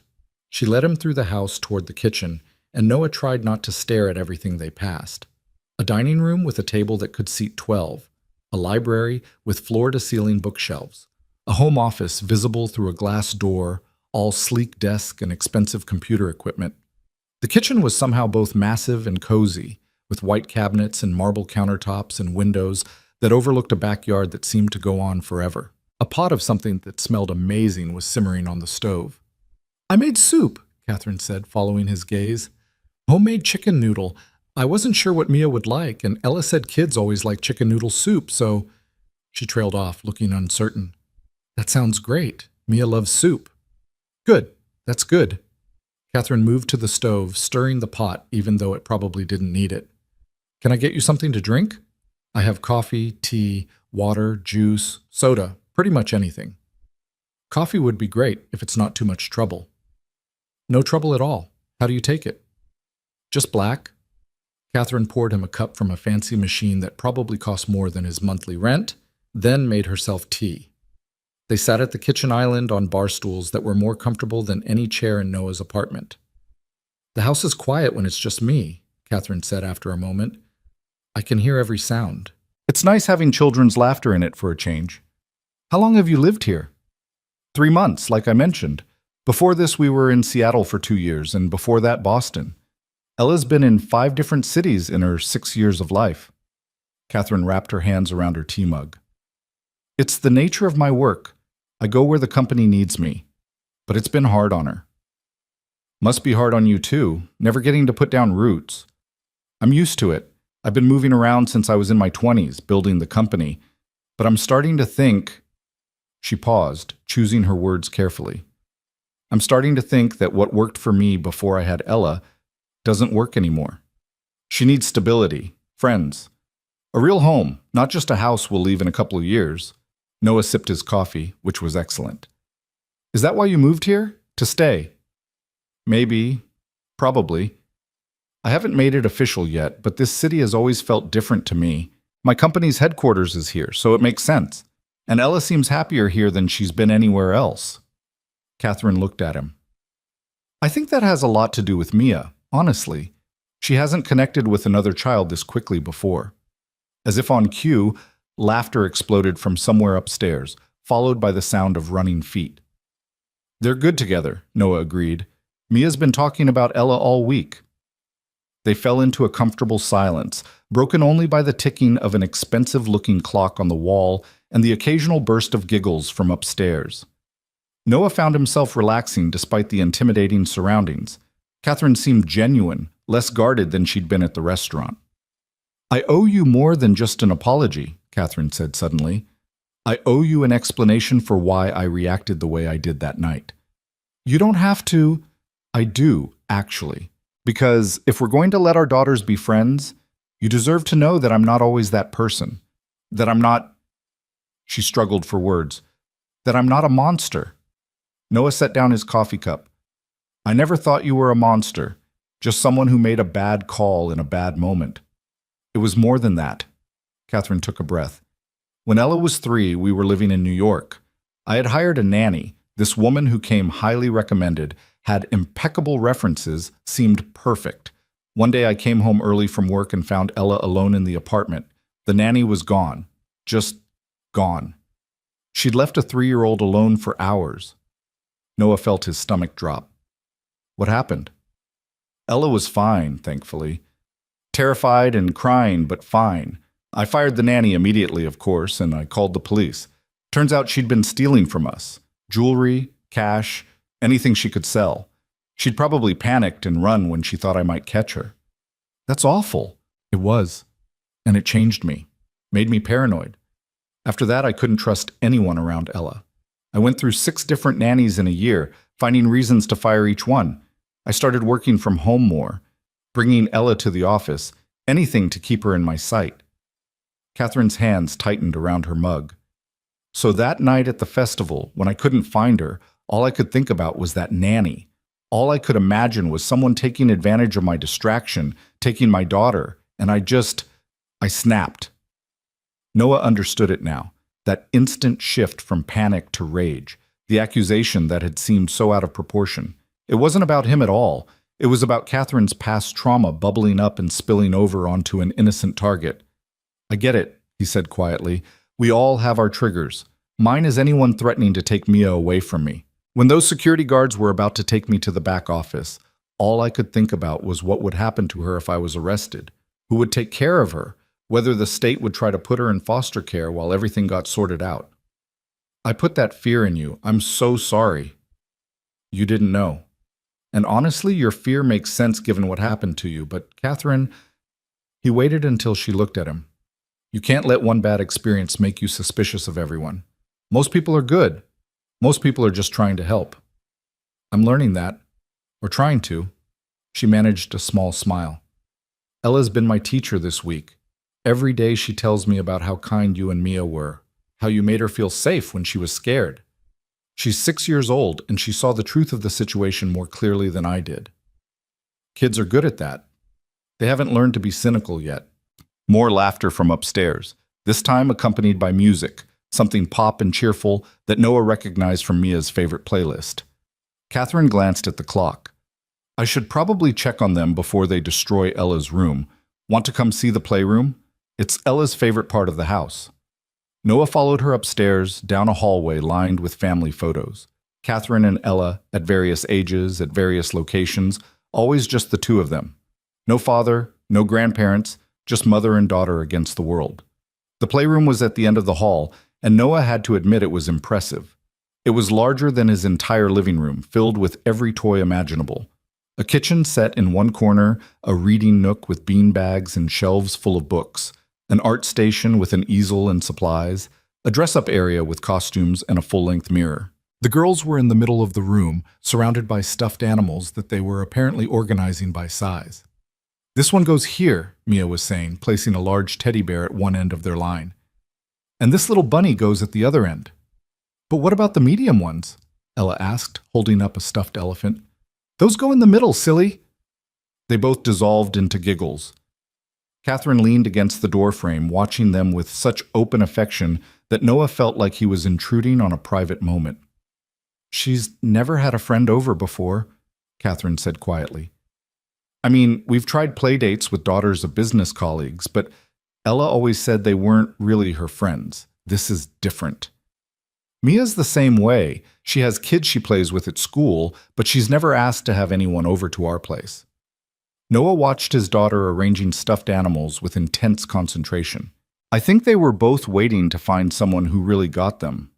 They stood there for a few more minutes, watching the girls play, and then Catherine said lunch would be ready soon and they should probably wash up. The dining room table was set for 4, though it could have held 8 more people easily. Catherine had put out the soup in a fancy tureen, along with fresh bread that she admitted she'd bought from a bakery that morning because she didn't trust herself to make it, and a salad that looked like it belonged in a restaurant. "This is so fancy," Mia whispered to Noah as they sat down. "Just use your manners, and it'll be fine," he whispered back. But Catherine had heard. "It's not that fancy," she said with a smile. "It's just lunch. Please, everyone dig in." The soup was delicious, and Noah said so. Catherine looked pleased. "I don't cook much. Usually we have a meal service that delivers. But I wanted to make something homemade today." "You did great," Noah assured her. "Mama's soup is the best," Ella announced loyally. "Better than the restaurant kind." Mia nodded enthusiastically, her mouth full of noodles. The conversation flowed easily. The girls chattered about their plans to make cookies after lunch, about what movies they liked, about what they wanted to be when they grew up. Ella wanted to be a veterinarian. Mia wanted to be a teacher like her favorite teacher, Mrs. Henderson. "Those are both excellent choices," Catherine said. "You can be anything you want to be if you work hard enough." "Daddy says that too," Mia said. "He says I'm smart enough to do anything." "Your daddy's right." After lunch, the girls did indeed make cookies, or rather, they made a spectacular mess while Catherine supervised and Noah tried to help without getting in the way. The kitchen ended up covered in flour, and the cookies came out slightly burnt on the edges, but the girls were so proud of them that it didn't matter. "These are the best cookies I've ever made," Ella declared, biting into one. "Me too," Mia agreed. While the cookies cooled, Catherine suggested they go outside to see the backyard before the snow started. She bundled the girls into coats and led everyone through French doors onto a massive deck that overlooked what could only be described as a private park. The yard stretched back at least half an acre, with a swing set that looked like it belonged to a playground, a trampoline enclosed in safety netting, and what appeared to be a small garden area, dormant now for winter. At the very back was a fence, and beyond that, woods. "Can we go on the swings?" Ella asked. "Sure, baby. Just stay where I can see you." The girls ran off toward the swing set, and Noah stood on the deck next to Catherine, looking out over the property. "It's beautiful here," he said. "It is. Though I'll admit, sometimes it feels like too much. Ella and I are just 2 people. We don't need all this space." "Why did you buy it, then?" Catherine was quiet for a moment. "Honestly, because I could. Because I spent my whole childhood in a 2-bedroom apartment with my mother and sister, sharing everything, never having space to myself. When I made my first million, I promised myself I'd never live like that again." She laughed, but it sounded hollow. "Turns out, Having too much space can be just as lonely as having too little. Noah thought about his cramped apartment, about sharing a bathroom with his 7-year-old and sleeping on a mattress that sagged in the middle. But he also thought about movie nights on the couch with Mia, about making breakfast together in their tiny kitchen, about the closeness that came from sharing a small space. I get that, he said, but I think home isn't about the space you have. It's about what you do with it, who you share it with. You're probably right. Catherine watched Ella pushing Mia on the swing, both girls shrieking with laughter. I've been so focused on giving Ella things, the best schools, the best toys, the biggest house, that I forgot to just give her time. Presents. The things that actually matter. You're here now. That's what counts. Catherine turned to look at him, something searching in her expression. Can I ask you something? And please be honest. Okay. Do you think I'm a bad mother? The question caught Noah completely off guard. What? No. Why would you think that? Because I let my daughter get lost at a festival, because I work too much, because I hired nannies to raise her instead of doing it myself, because I live in a house so big she probably feels lost in it, because… Catherine, stop. Noah's voice was firm. You're not a bad mother. You're a mother who's trying her best in a situation most people can't even imagine. You're running a company, raising a kid alone, dealing with your own trauma. Yeah, you made a mistake at the festival. So what? Every parent makes mistakes. I burn dinner twice a week, and I once forgot it was pajama day at Mia's school and sent her in regular clothes. Does that make me a bad father? That's different.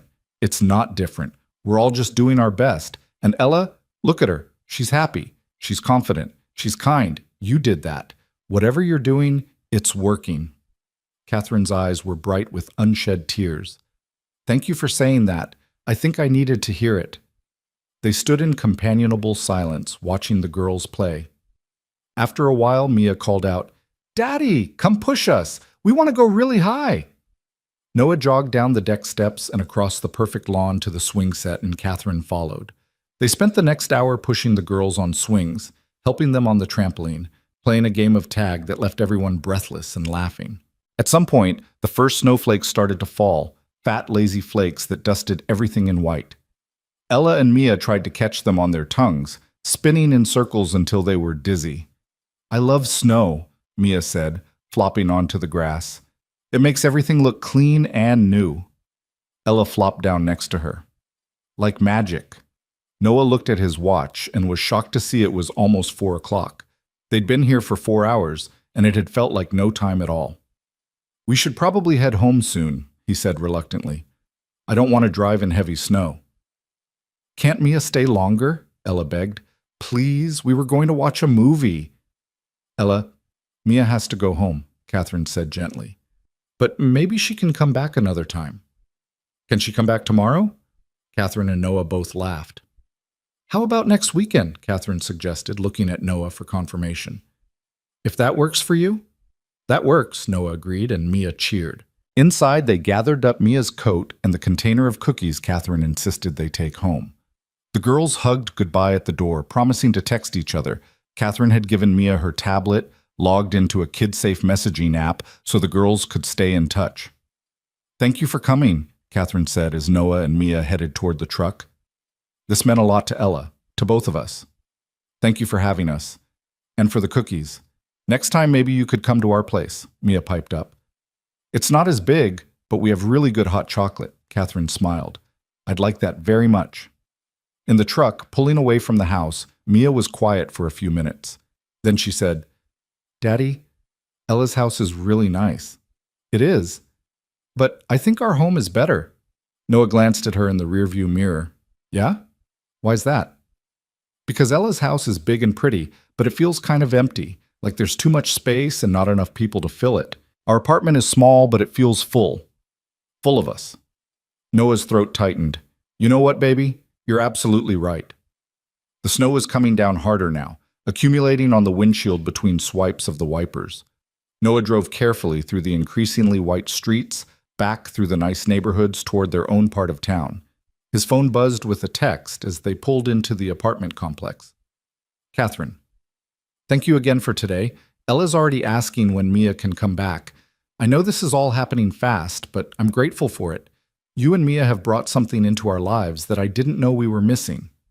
See, Noah thought about that as he helped Mia out of the truck and up the stairs to their apartment.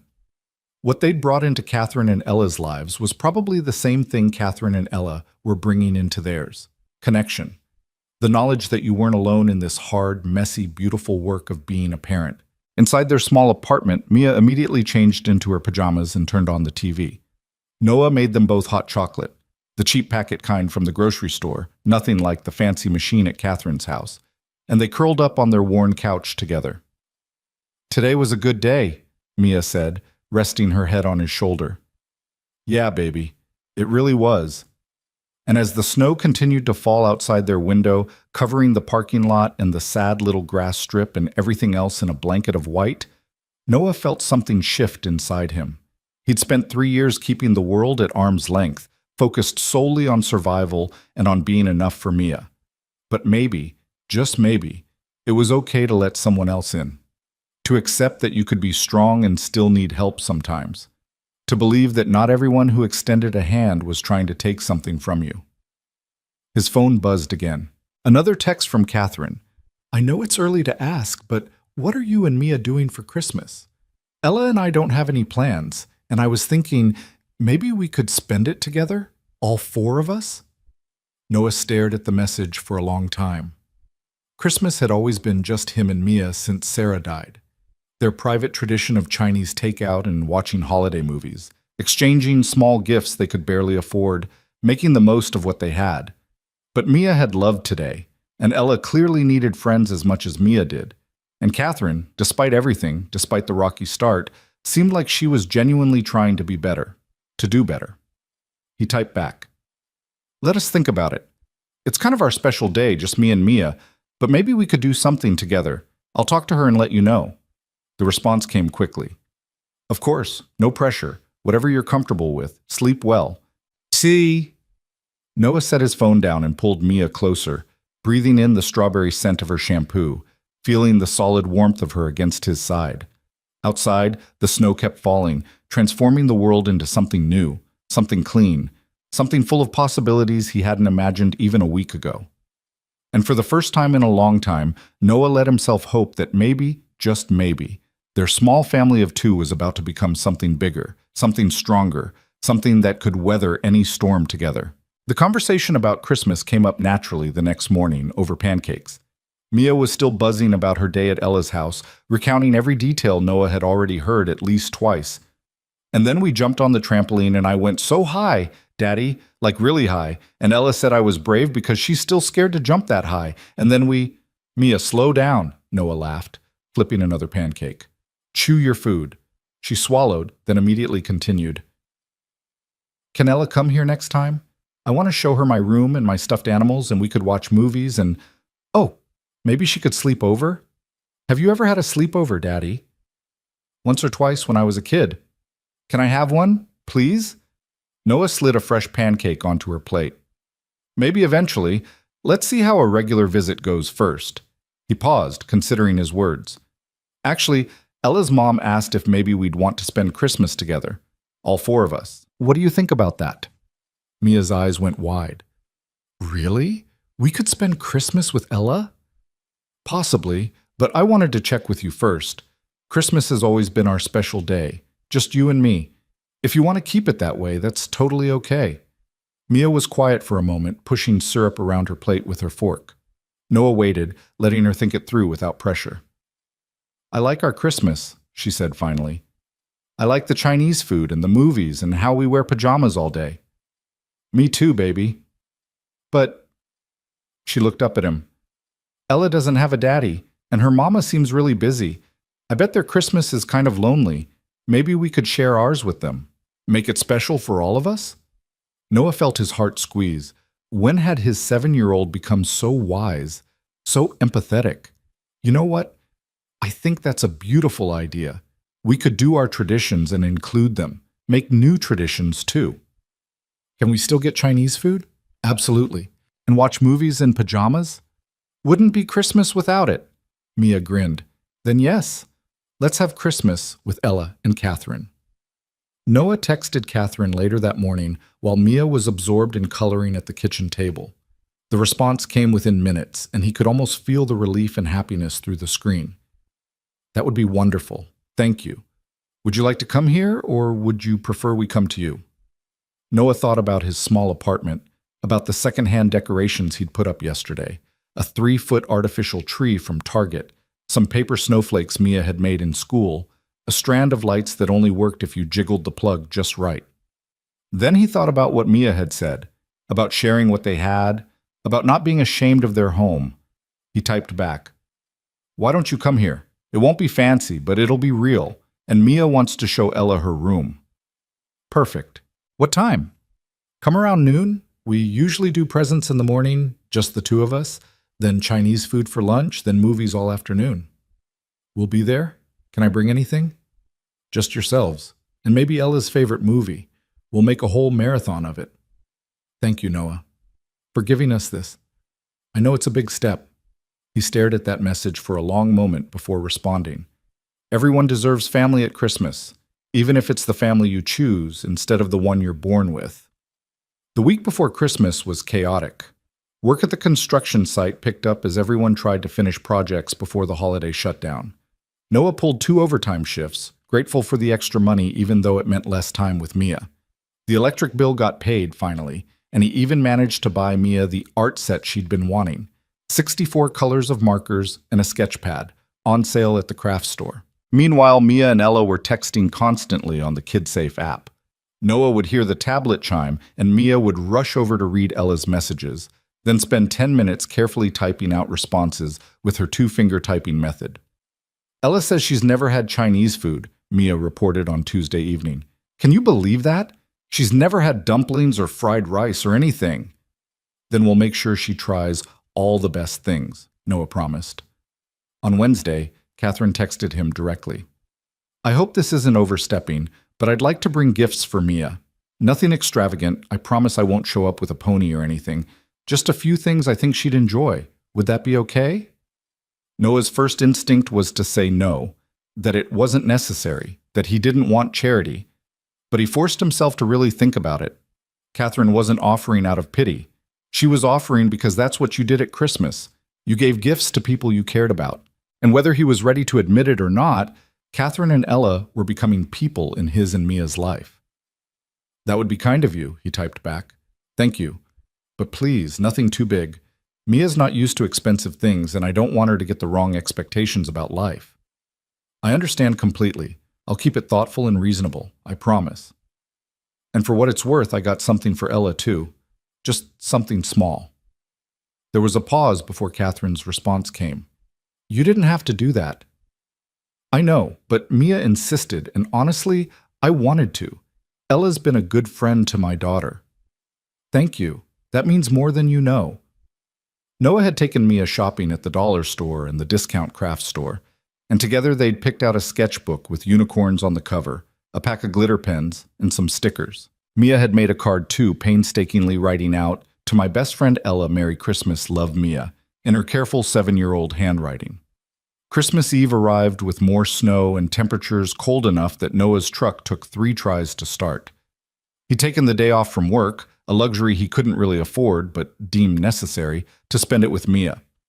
They baked cookies from a tube of pre-made dough, decorated the apartment with the few decorations they had, and watched A Christmas Story while drinking hot chocolate. That evening, after Mia was in bed, Noah sat on the couch and looked at their little tree. He'd put Ella's present under it, wrapped in newspaper comics since he'd run out of wrapping paper. Next to it were the 3 small gifts he'd gotten for Mia: the art set, a book she'd been wanting, and a new winter hat since her old one had a hole in it. It wasn't much compared to what other kids probably got, compared to what Ella probably had under her tree in that massive house. But it was given with love, and that had to count for something. His phone buzzed, a text from Catherine. Merry Christmas Eve. Ella wanted me to tell you she can't wait for tomorrow. Neither can I, honestly. Sleep well. Noah smiled and typed back. Merry Christmas Eve to you too. See you tomorrow. Christmas morning dawned bright and cold, the sun glinting off the snow that covered everything. Mia was up at 6:30, shaking Noah awake with barely contained excitement. Daddy, Daddy, it's Christmas! Can we do presents now, please? Noah groaned and checked his phone. Baby, it's so early. But it's Christmas! He couldn't argue with that logic. They stumbled out to the living room together, Mia in her candy cane pajamas and Noah in sweatpants and the old t-shirt he'd slept in. Noah made coffee while Mia sat by the tree, practically vibrating with anticipation. Okay, I'm coming, he said, settling onto the floor next to her. You want to go first? You first, Daddy. I like watching you open presents. Noah had told her not to get him anything. They couldn't afford it, but of course she had anyway. It was a picture frame made from popsicle sticks, painted gold and covered in glitter, with a photo of the two of them from last summer. Mia had written on the back in marker, "Best Daddy Ever." Mia, this is perfect, he said, his voice rough. I love it. Really? You're not just saying that? Really and truly. It's going on my nightstand so I can see it every day. Mia beamed. Okay, my turn now.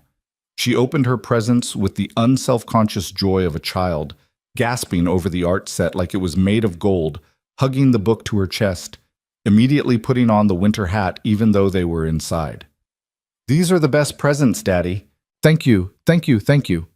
You're welcome, baby girl. Merry Christmas. They spent the morning in pajamas, Mia testing out every single marker in her new set, while Noah made them a simple breakfast of eggs and toast. Around 11, Noah took a shower and got dressed in jeans and a sweater, and Mia changed into the red dress she'd picked out for the occasion. Do I look okay? She asked, spinning to show him. You look beautiful. Now help me set up the table, okay? Our guests will be here soon. They pulled out their small dining table from against the wall and covered it with a tablecloth Noah had found at Goodwill last year. Mia set out plates and cups while Noah arranged the Chinese food menus, trying to remember what Catherine had said about Ella's dietary restrictions. No nuts, he was pretty sure. Or was it no shellfish? He made a mental note to ask when they arrived. At 11:55, Noah heard footsteps on the exterior stairs, followed by a gentle knock on the door. Mia ran to answer it, and Noah heard her excited squeal as she saw Ella. You came! You really came! Come in! Catherine and Ella stepped into the apartment, and Noah felt a moment of self-consciousness as they took in his small home. The worn furniture, the patched carpet, the kitchen that was barely big enough for one person to cook in. But Catherine's expression held only warmth as she looked around. What a cozy home, she said, and she sounded like she meant it. Thank you for having us. Thank you for coming. Noah took their coats, Catherine's expensive wool one and Ella's puffy pink jacket, and hung them on the hooks by the door. Welcome to our Christmas. Ella was carrying a bag that clinked suspiciously, and Catherine had another bag that looked like it contained wrapped presents. Noah tried not to think about how much money was probably represented in those bags. Mia, can I see your room? Ella asked immediately. You said you'd show me. Yes, come on. Mia grabbed Ella's hand and dragged her down the short hallway to her bedroom. Catherine watched them go with a soft smile, then turned to Noah. Your home is lovely. I mean that. It feels warm, lived in, loved. It's small, Noah said, still feeling defensive despite her kind words. Small doesn't mean less. Sometimes small means you're close enough to actually touch the people you love. She held up the clinking bag. I brought sparkling cider. Ella loves it, and I thought maybe we could have a toast before lunch. That sounds nice. They moved to the kitchen, and Noah found his nicest glasses, mismatched things from various thrift stores, while Catherine opened the bottle. The pop of the cork made the girls come running from Mia's room. What was that? Ella asked. Sparkling cider, Catherine said. Want some? Yes, please. Noah poured small amounts for the girls and fuller glasses for himself and Catherine. They stood in his tiny living room, the four of them together, and Catherine raised her glass. I'd like to make a toast, she said, to new friends and second chances, to forgiveness and fresh starts, and to the kindness of strangers who turn out to be exactly what you needed. They clinked glasses, the girls giggling at the bubbles, and Noah felt something warm settle in his chest. Now presents, Ella announced. After lunch, Catherine corrected gently. We don't want to spoil the tradition. They ordered from the Golden Dragon, the Chinese restaurant Noah and Mia had been going to for years. Catherine insisted on paying, and Noah let her because arguing seemed petty. While they waited for the delivery, the girls played with Mia's new art set, drawing pictures of snowmen and reindeer. "I got something for your apartment," Catherine said quietly, pulling a wrapped box from her bag. "I hope it's not too presumptuous." Noah took the box, confused. It was heavy, wrapped in silver paper with a red bow. "You didn't need to get me anything." "It's not really for you. It's for both of you. Open it." He unwrapped it carefully, aware of Mia watching from her spot on the floor. Inside was a space heater, top of the line, still in its box. "I noticed your apartment was cold when we came in," Catherine said. "And Ella mentioned that Mia said your heater doesn't work very well. I thought this might help." Noah stared at the box, emotions warring inside him. It was incredibly thoughtful. It was also a reminder of everything he couldn't provide, every way his home was inadequate. But when he looked up at Catherine, he didn't see pity in her eyes. He saw genuine care. "Thank you," he said quietly. "This is really kind. We all need help sometimes." There's no shame in accepting it. The food arrived and they spread it out on the small table. Fried rice, lo mein, dumplings, General Tso's chicken, beef with broccoli. Ella approached each dish cautiously, trying small bites while Mia encouraged her. "Try the dumplings first," Mia instructed. "They're the best. You dip them in this sauce, see?" Ella took a tentative bite, then her eyes went wide. "This is really good." "Told you." Watching the girls together, watching Catherine relax and laugh at their antics, Noah felt the last of his resistance crumbling. This wasn't charity. This wasn't pity. This was just 4 people sharing a meal, sharing a holiday, sharing their lives. After lunch, they opened presents. Noah gave Ella her gift first, watching anxiously as she unwrapped it. Her face lit up when she saw the unicorn sketchbook. "I love unicorns," she exclaimed. "This is perfect. Thank you, Mia. Thank you, Mr. Noah." "Just Noah is fine," he said, smiling at her enthusiasm. Catherine's gifts for Mia were wrapped beautifully, and Noah held his breath as Mia opened them. There was a set of chapter books, the first 5 in a series Mia had mentioned wanting, a craft kit for making friendship bracelets, and a stuffed animal, a soft gray elephant that Mia immediately hugged to her chest. "I love him," Mia breathed. "He's perfect. Thank you, Catherine." "You're very welcome, sweetheart." The last gift Catherine pulled from her bag was for Noah, and he started to protest. "You already gave us the heater." "This is different. Just open it." Inside was a framed photo. It took Noah a moment to recognize it. It was from that first night at the festival, but not the horrible confrontation at the security office. This was from before. A candid shot someone must have taken of Noah and Mia in line for the Ferris wheel, Mia laughing at something Noah had said, both of them wrapped in his jacket against the cold. They looked happy. They looked like exactly what they were, a father and daughter who loved each other. "How did you get this?" Noah asked. "I hired someone to go through all the social media posts from that night at the festival. I wanted to find a picture of you two from before everything went wrong. Before I ruined it." Catherine's voice was soft. "I wanted you to have a reminder that that night wasn't all bad, that there was joy in it too." Noah couldn't speak past the lump in his throat. He just nodded, staring at the photo.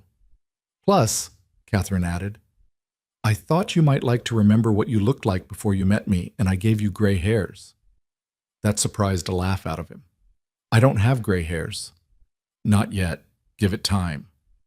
They spent the afternoon exactly as planned, watching movies in a pile on Noah's couch, the 4 of them squeezed together with blankets and the remnants of Christmas cookies. They watched Elf and The Polar Express, and halfway through Home Alone before the girls started to get drowsy.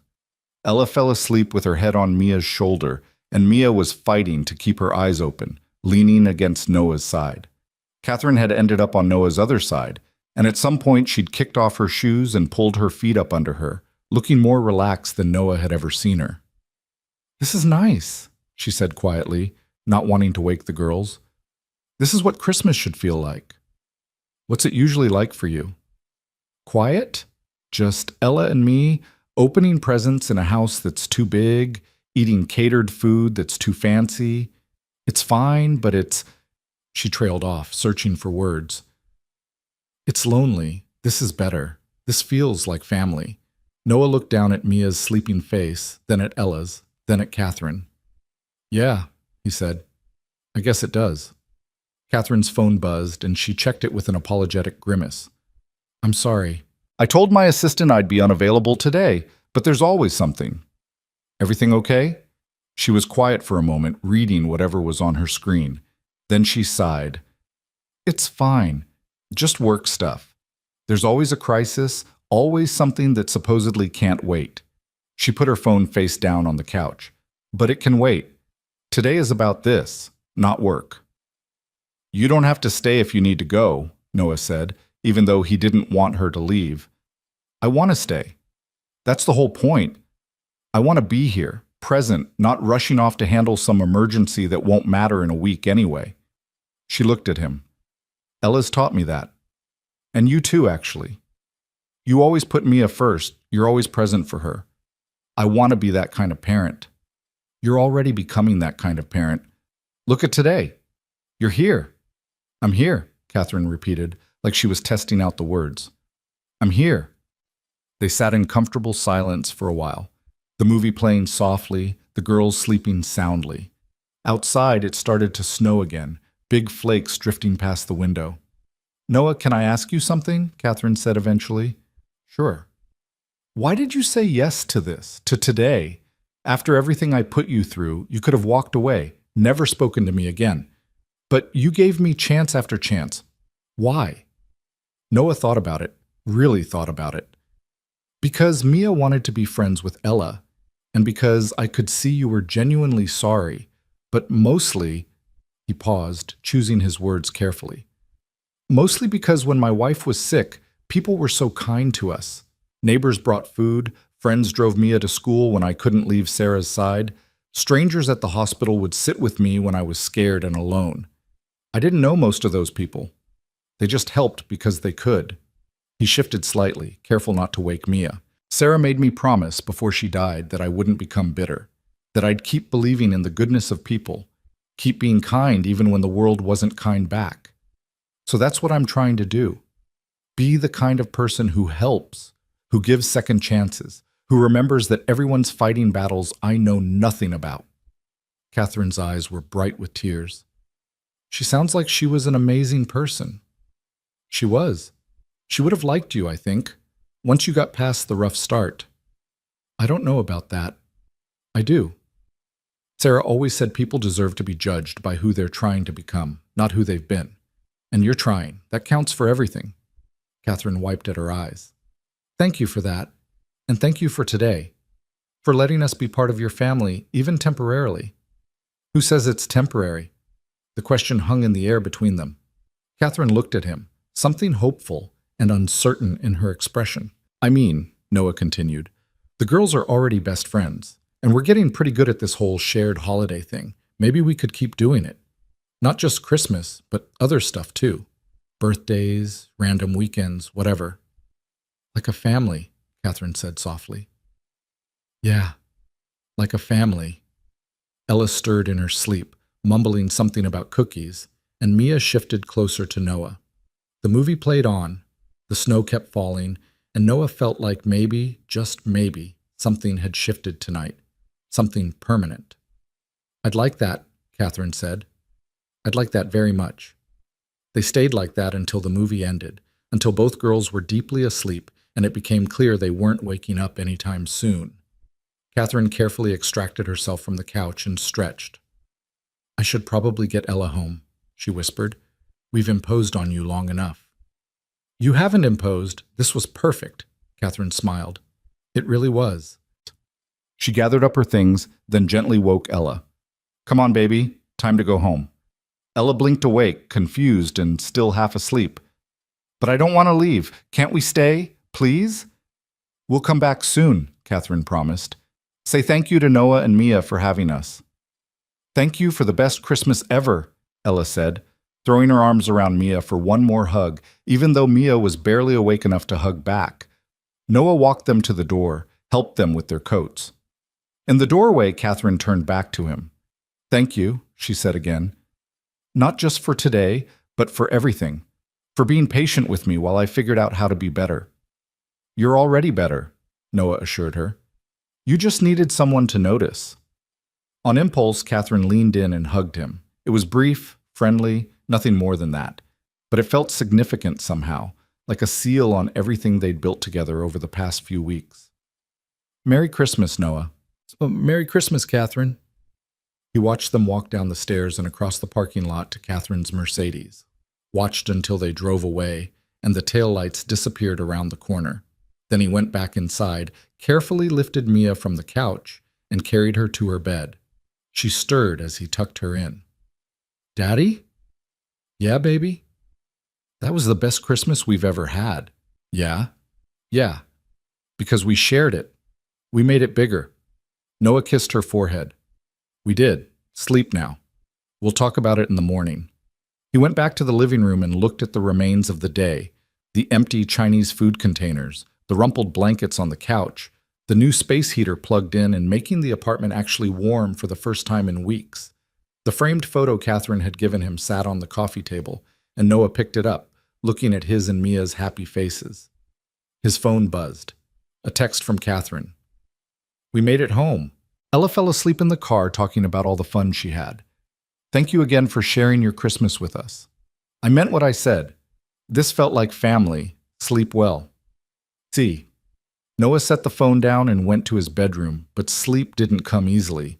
He lay there thinking about the day, about how far they'd all come in just a few weeks.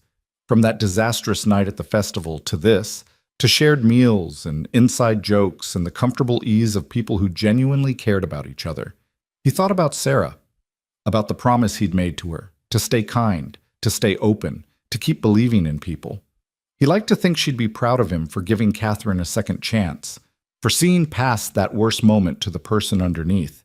And he thought about the future, about what came next. More playdates, certainly, more shared meals, birthdays and holidays and ordinary weekends. The four of them finding their way towards something that looked like family, even if it didn't fit any traditional definition. It was scary, opening his heart like this. Letting people in meant risking pain, meant making himself vulnerable. But it also meant joy, connection, the knowledge that he and Mia weren't facing the world alone anymore. Noah finally drifted off to sleep with a smile on his face, the warmth of the new heater filling the room, the memory of Mia's happiness filling his heart, and the hope of what tomorrow might bring filling his dreams.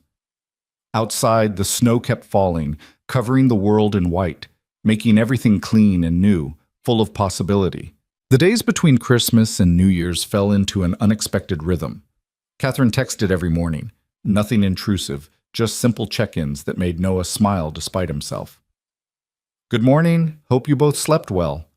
Sometimes she'd include a photo Ella had drawn for Mia, or a funny thing Ella had said about her new best friend. Noah found himself looking forward to those messages, found himself replying with more than just polite acknowledgments. He'd send pictures of Mia using her new art set, or screenshots of the silly messages the girls were exchanging on their tablets. It felt natural, this constant thread of connection between their two households. On the 27th, Catherine called instead of texting. Noah was at the construction site on his lunch break, and he almost didn't answer. His hands were dirty, and he was tired from a morning of heavy lifting, but something made him wipe his hands on his jeans and pick up. Hey, he said. Hi, is this a bad time? Catherine's voice sounded strained. I'm on lunch. What's wrong? A pause. Nothing's wrong exactly. I need advice. Parent to parent, do you have a minute? Noah walked away from where Marcus and the other guys were eating, finding a quiet corner of the site. Yeah, I've got time. What's going on? Ella's having nightmares. About getting lost at the festival. She's had them on and off since it happened, but they've gotten worse the last few nights. She wakes up crying, saying she can't find me, that she's alone and scared. Catherine's voice cracked slightly. I don't know what to do. I hold her. I tell her she's safe, but it doesn't seem to help. I thought maybe you'd know. You've been through hard things with Mia. How do you help her when she's scared?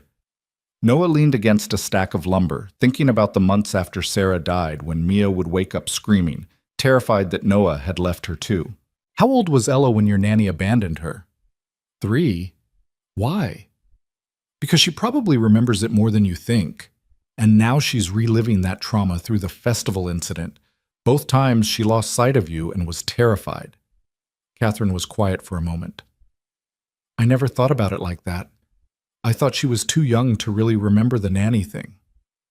Kids remember more than we realize, the feelings especially. Noah watched his coworkers across the site, grateful for this moment of privacy. When Mia has nightmares about losing me, what helps is talking about it when she's awake, during the day, when she's calm. We make plans for what she should do if we ever get separated. We practice meeting spots, we talk about finding safe adults to ask for help. It gives her control over the fear. That's really smart. It's what the grief counselor taught me after Sarah died. You can't just tell kids not to be scared. You have to give them tools to handle the scary thing. Will you tell me more about what the counselor said? Catherine's voice was almost pleading. I've never taken Ella to therapy. I kept thinking I could handle everything myself, but maybe I was wrong. They talked for the rest of Noah's lunch break, and then for 10 minutes after he should have been back to work. Catherine asked questions, and Noah answered honestly, sharing what had worked with Mia and what hadn't, admitting his own failures and frustrations. It felt intimate, this exchange of parental vulnerabilities. Thank you, Catherine said finally. I'm going to call a child therapist today, and I'm going to talk to Ella tonight about making a safety plan. You've helped so much. Anytime. That's what friends do. Friends, Catherine repeated softly. Yeah, we are, aren't we? I think so. After they hung up, Noah stood there for a moment before heading back to work. Marcus gave him a knowing look. That the billionaire lady? Her name is Catherine. Mm-hmm. And you two are just friends? We are just friends, Noah said firmly. She needed parenting advice. Right, just friends. Marcus's tone said he didn't believe it for a second, but he dropped the subject. The truth was, Noah didn't know exactly what they were. Not just friends, maybe, but not anything more either. They were two single parents trying to navigate raising daughters alone who'd found unexpected support in each other. That was all. That was enough. That evening, Catherine texted, I talked to Ella. We made a plan together for what she should do if we ever get separated again. She's making a card to keep in her pocket with my phone number on it. She seemed relieved to have concrete steps. Thank you for the advice. It really helped. Glad to hear it. How's she doing now? Better? She's in her room drawing something. I think it's a picture of the four of us from Christmas. Noah smiled at that. Mia's been doing the same thing. I have about 15 drawings of her and Ella now. Save them. Someday they'll look back and remember this time. I will. New Year's Eve arrived with frigid temperatures and clear skies. Marcus had invited Noah to a party. Nothing fancy, just a bunch of guys from work and their families getting together for food and fireworks. Noah had planned to go, had even arranged for Mia to stay with Marcus's wife and kids for the evening. But that afternoon, Catherine called again. I know this is last minute, she said, but Ella's been asking if we can spend New Year's with you and Mia. I told her you probably have plans, but she made me promise to at least ask. Noah thought about the party, about the obligation he'd already committed to. Then he thought about Mia's face when he told her who was on the phone. What did you have in mind? Nothing elaborate. Maybe dinner at my place. I was thinking I could actually cook this time. Nothing fancy, just spaghetti or something. The girls could play, we could watch the ball drop on TV, very low-key. That sounds nice, actually. Let me check with Mia. But Mia was already tugging on his sleeve, having clearly overheard. Can we go? Please, Daddy. I want to see Ella. Noah laughed. I think that's a yes. What time? 6? That gives the girls time to play before dinner. Noah called Marcus to cancel. And if his friend made some teasing comment about choosing the billionaire over beer and hot wings, well, Noah ignored it. They arrived at Catherine's house at 6 on the dot, Mia bouncing with excitement. Ella met them at the door wearing a sparkly dress and a tiara, declaring that New Year's Eve was fancy and everyone had to dress up. I didn't know it was fancy, Mia said, looking down at her regular clothes. That's okay. I have extra tiaras. Come on. Ella grabbed Mia's hand and pulled her upstairs before Noah could even say hello. Catherine appeared in the doorway, laughing. Sorry about that. Ella's been planning this all day. She has a whole fashion show planned. No apology necessary. Noah stepped inside, comfortable now in this space that had seemed so intimidating just weeks ago. Something smells good. Spaghetti sauce. I'm following a recipe my mother used to make. No guarantees it'll be edible. In the kitchen, Noah watched Catherine cook. Actually cook, not just heat up something prepared. She moved around the space with less confidence than she probably had in a boardroom, checking the recipe on her phone every few minutes, tasting the sauce nervously. Can I help? Noah offered. Could you make the salad? Everything's in the fridge. They worked side by side, falling into an easy rhythm. Catherine told him about the therapist she'd found for Ella, about how the first appointment had gone well. Noah told her about Mia's upcoming school project, about how she wanted to do something about friendship and was planning to feature Ella prominently. I've been thinking, Catherine said as she drained the pasta, about what you said at Christmas, about being a family, the four of us. I want that, Noah. I want it more than I've wanted anything in a long time, but I'm scared I'm going to mess it up. Noah set down the salad tongs. Why would you mess it up? Because I mess everything up eventually. I get too focused on work, I make promises I can't keep, I let people down. I did it with my ex, I've done it with employees, I've done it with Ella more times than I can count. She wasn't looking at him, was focused intently on the pasta. What if I do it with you and Mia too? What if I let you down? Catherine, look at me. She did, reluctantly. You're going to make mistakes, so am I. That's part of being human. But the fact that you're worried about it, that you care enough to be scared, that tells me you won't mess it up.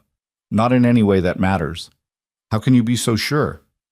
Because I see how you are with Ella, how you dropped everything to be present at Christmas, how you called me for parenting advice instead of just throwing money at the problem.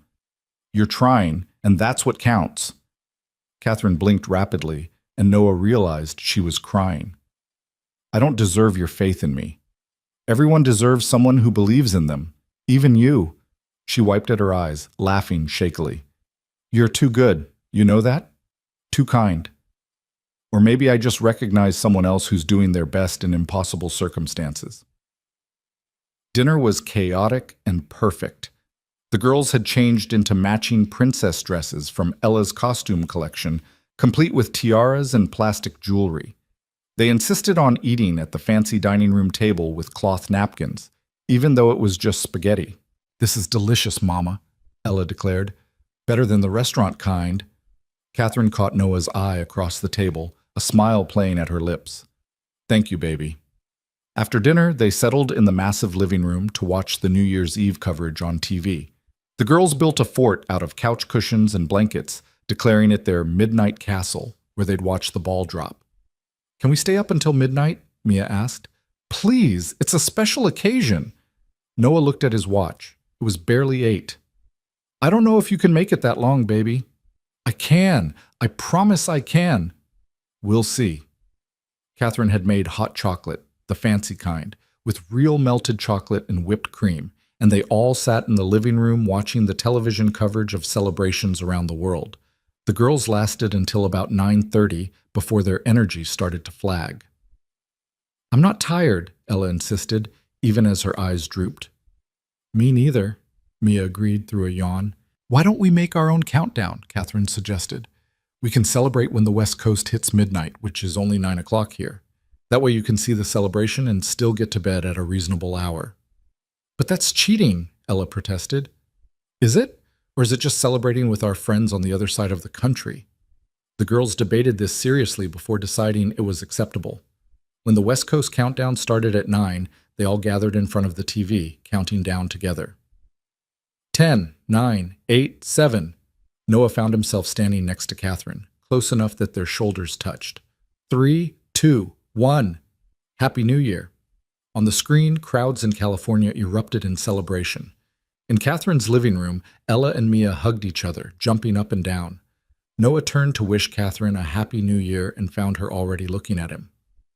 Happy New Year, Noah, she said softly. Happy New Year, Catherine.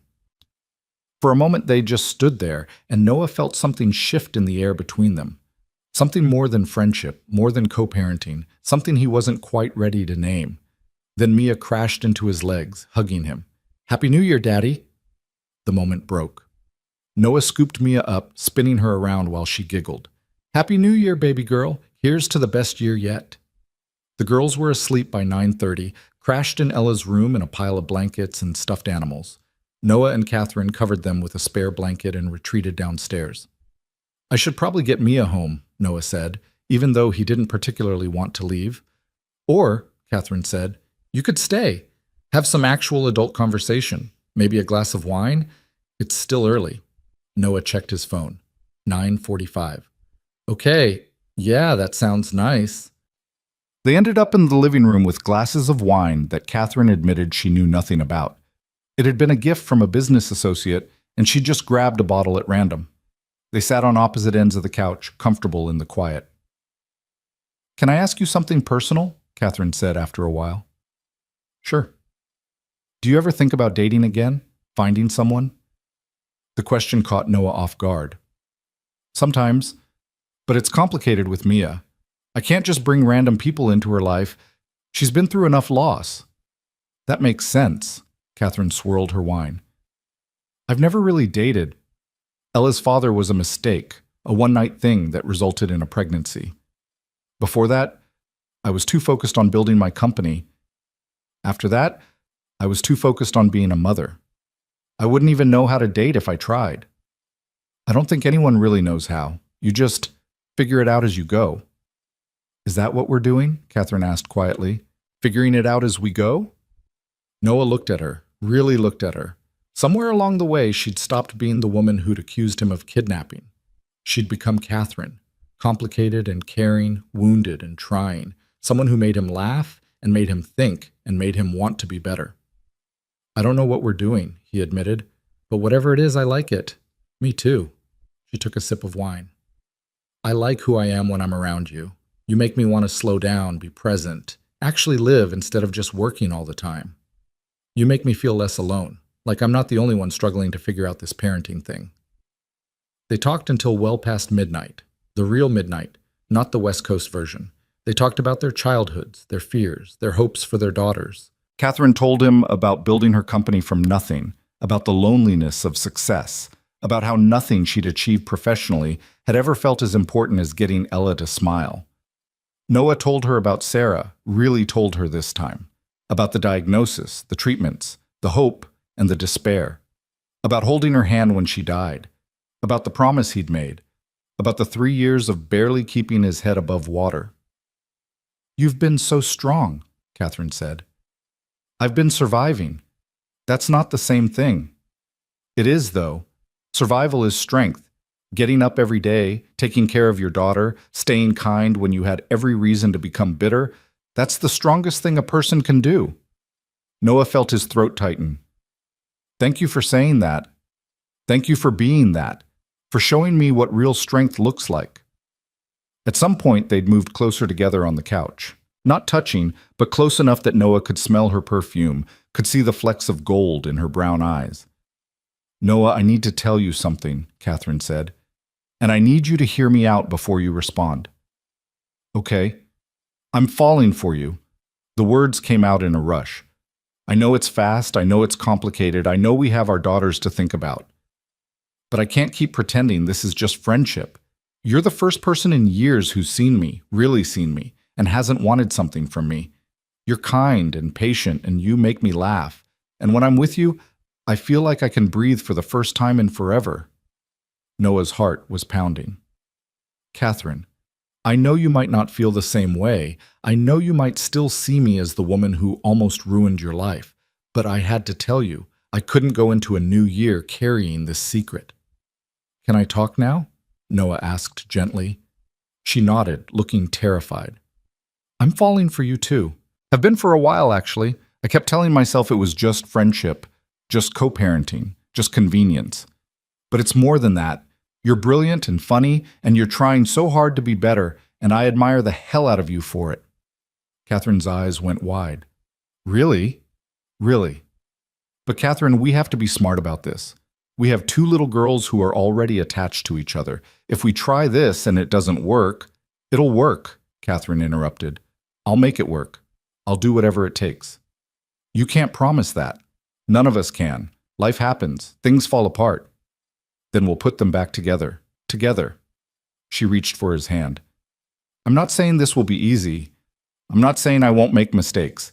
But Noah, I haven't felt this way about anyone. Ever. I'm willing to fight for it if you are. Noah looked down at their joined hands, thinking about risk and reward, about safety and possibility.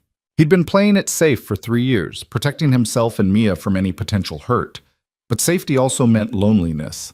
Safety meant never taking chances on something that could be extraordinary. Okay, he said. Let's try, but slowly. We take it slow, we're honest with each other, and we put the girls first, always. Always, Catherine agreed. Slow. Honest. Girls first. And no grand gestures, no expensive gifts or fancy trips or anything like that. This has to be about us, not about what you can buy. Catherine laughed. That's going to be hard for me. Grand gestures are kind of my thing. Then you'll have to learn to do small gestures, meaningful ones. I can do that. She squeezed his hand. I can do anything if it means keeping you in my life. They sat there for a long moment, hands linked, the weight of what they'd just committed to settling over them. Then Noah said, So what happens now? Now? Now we finish our wine, and tomorrow we start figuring out what this looks like, together. Together, Noah echoed. It was nearly 2 a.m. when Noah finally carried a sleeping Mia out to his truck. Catherine walked them out, wrapping a blanket around Mia against the cold. Drive safe, she said. Text me when you get home. I will. She kissed Mia's forehead, then looked at Noah. Is it okay if I... He answered by leaning in and kissing her, soft and brief, but full of promise. Happy New Year, Catherine. Happy New Year, Noah. The drive home was quiet, Mia sleeping peacefully in the back seat. Noah kept glancing in the rearview mirror at her peaceful face, feeling the weight of the decision he'd just made. He was letting someone into their lives, into their carefully constructed world of 2. It was terrifying. It was exhilarating. He texted Catherine when they got home, as promised. We made it. Mia didn't even wake up when I carried her inside. I'm glad. Sleep well. Dream of good things. You too. Noah fell asleep that night with a smile on his face, hopeful for the first time in years about what the future might hold. The next few weeks unfolded like a gentle dream. Noah and Catherine were careful, taking things slow like they'd promised. They didn't tell the girls anything had changed, not yet, but they found ways to spend time together. Family dinners became a regular thing, alternating between houses. Sometimes Catherine would bring Ella over to Noah's apartment, and they'd make simple meals in his tiny kitchen, laughing when they bumped into each other. This kitchen is impossible, Catherine complained one evening, trying to chop vegetables on Noah's limited counter space. It's cozy, Noah corrected, stealing a piece of carrot. It's a closet with appliances. Are you complaining? Because I seem to remember you having a kitchen the size of my entire apartment. She bumped him with her hip. I'm not complaining, I'm observing. There's a difference. The girls were in Mia's room, their laughter drifting down the hallway. Noah had learned to love that sound, the pure joy of children who'd found true friendship. They're good together, Catherine said, echoing his thoughts. They are. Almost makes me think this whole crazy situation was meant to happen. You believe in fate? I believe in second chances. Sometimes they look a lot like fate. On Valentine's Day, Noah took Catherine on their first real date. Just the 2 of them, no kids. Marcus had agreed to watch both girls, mostly so he could give Noah grief about it later. Where are you taking her? Marcus had asked. Somewhere fancy? She probably expects fancy. Then she's going to be disappointed. Noah took Catherine to a small Italian restaurant he'd discovered years ago with Sarah. It wasn't expensive or trendy, but the food was incredible and the atmosphere was warm. He'd worried it might be awkward, bringing Catherine somewhere that held memories of his late wife. But somehow it felt right, like he was honoring Sarah's memory by continuing to live, to love, to take chances.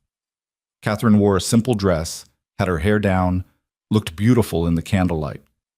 This place is perfect, she said, looking around at the checkered tablecloths and the photos of Italy on the walls. How did you find it? Sarah and I used to come here for anniversaries. We couldn't afford anywhere expensive, but this place made us feel special anyway.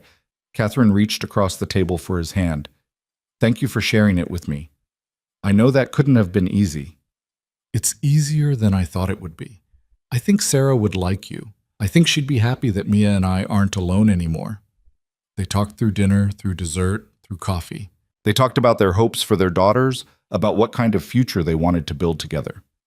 Catherine admitted she was thinking about stepping back from work, maybe hiring a CEO to run the day-to-day operations so she could focus more on being present for Ella. That's a big decision, Noah said. I know, but I keep thinking about what I want my legacy to be. And I don't want it to be a company, no matter how successful. I want it to be Ella. I want her to remember me being there, not always working.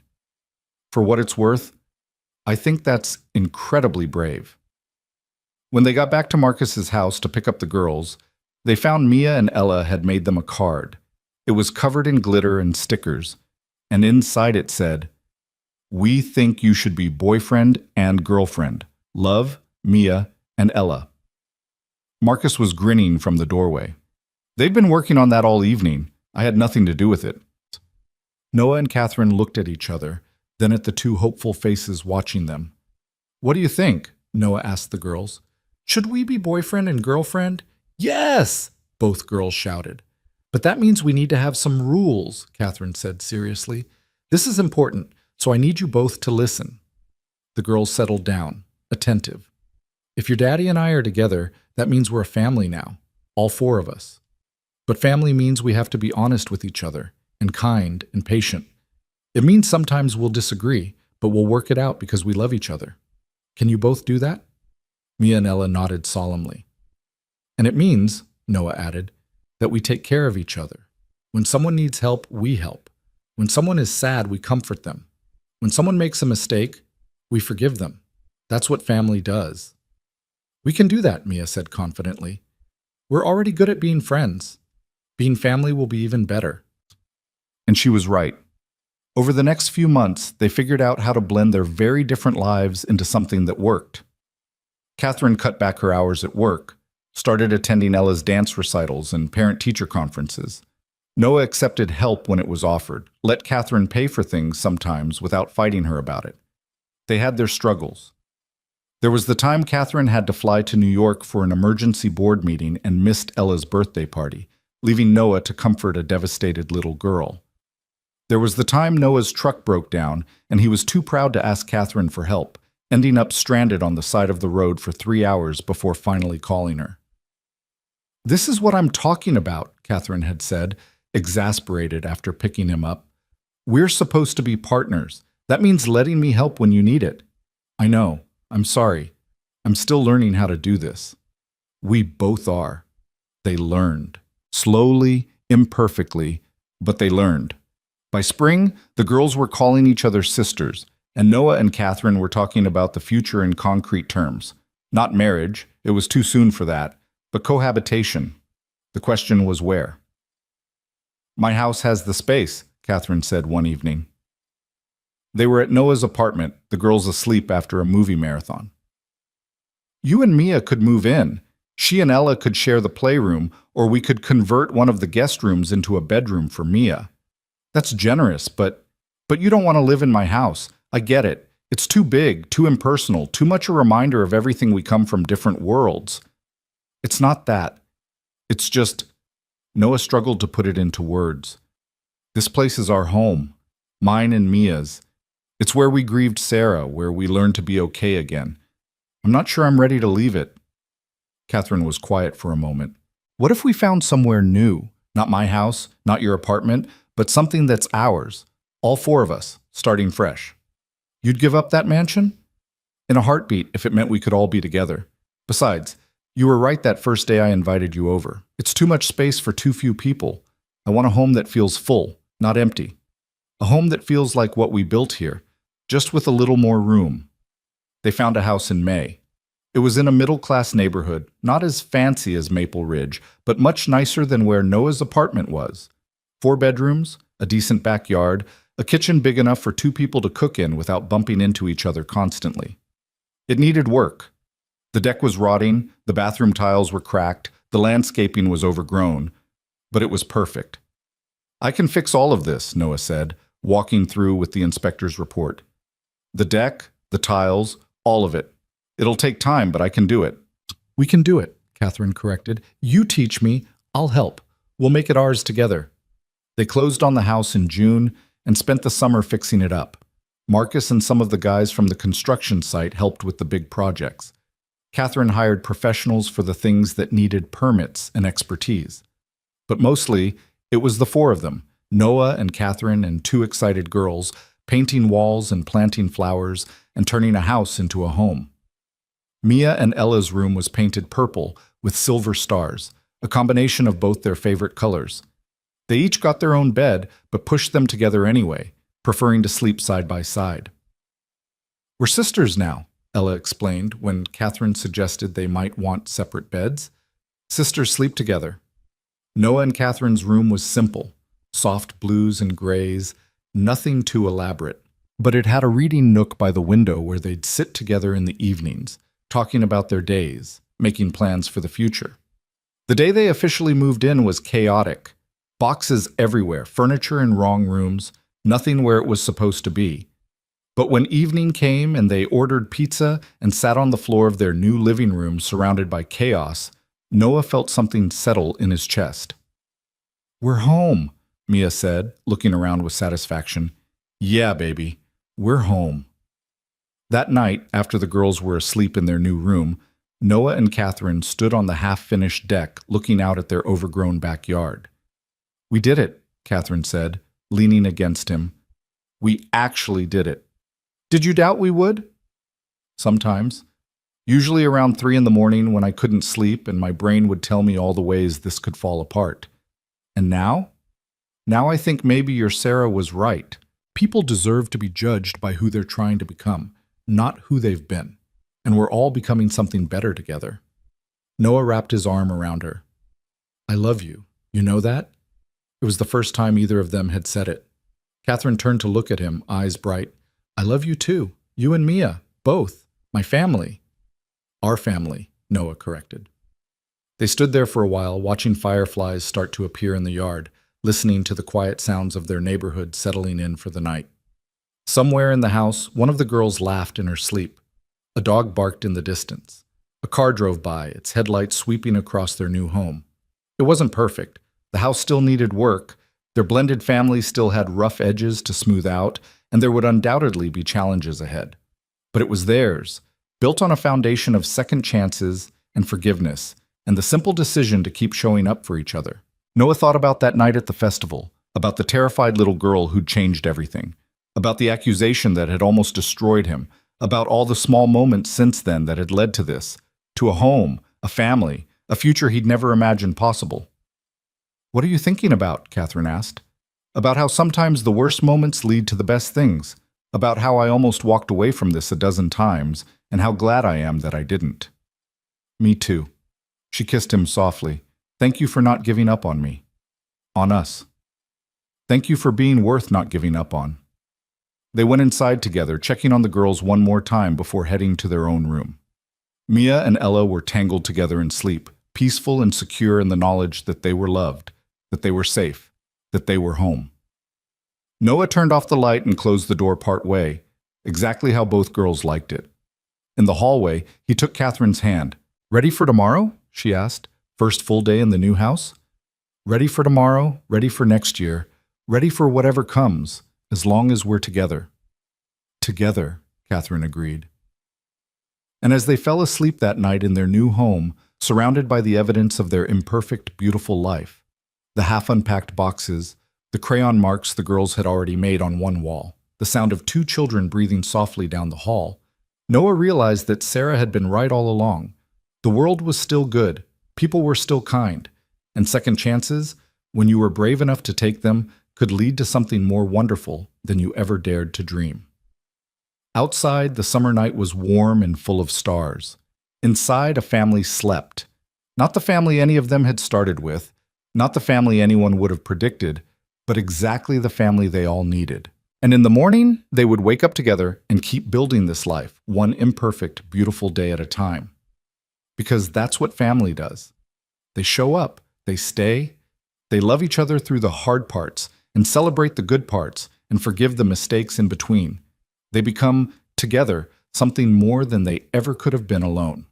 And that was everything. It was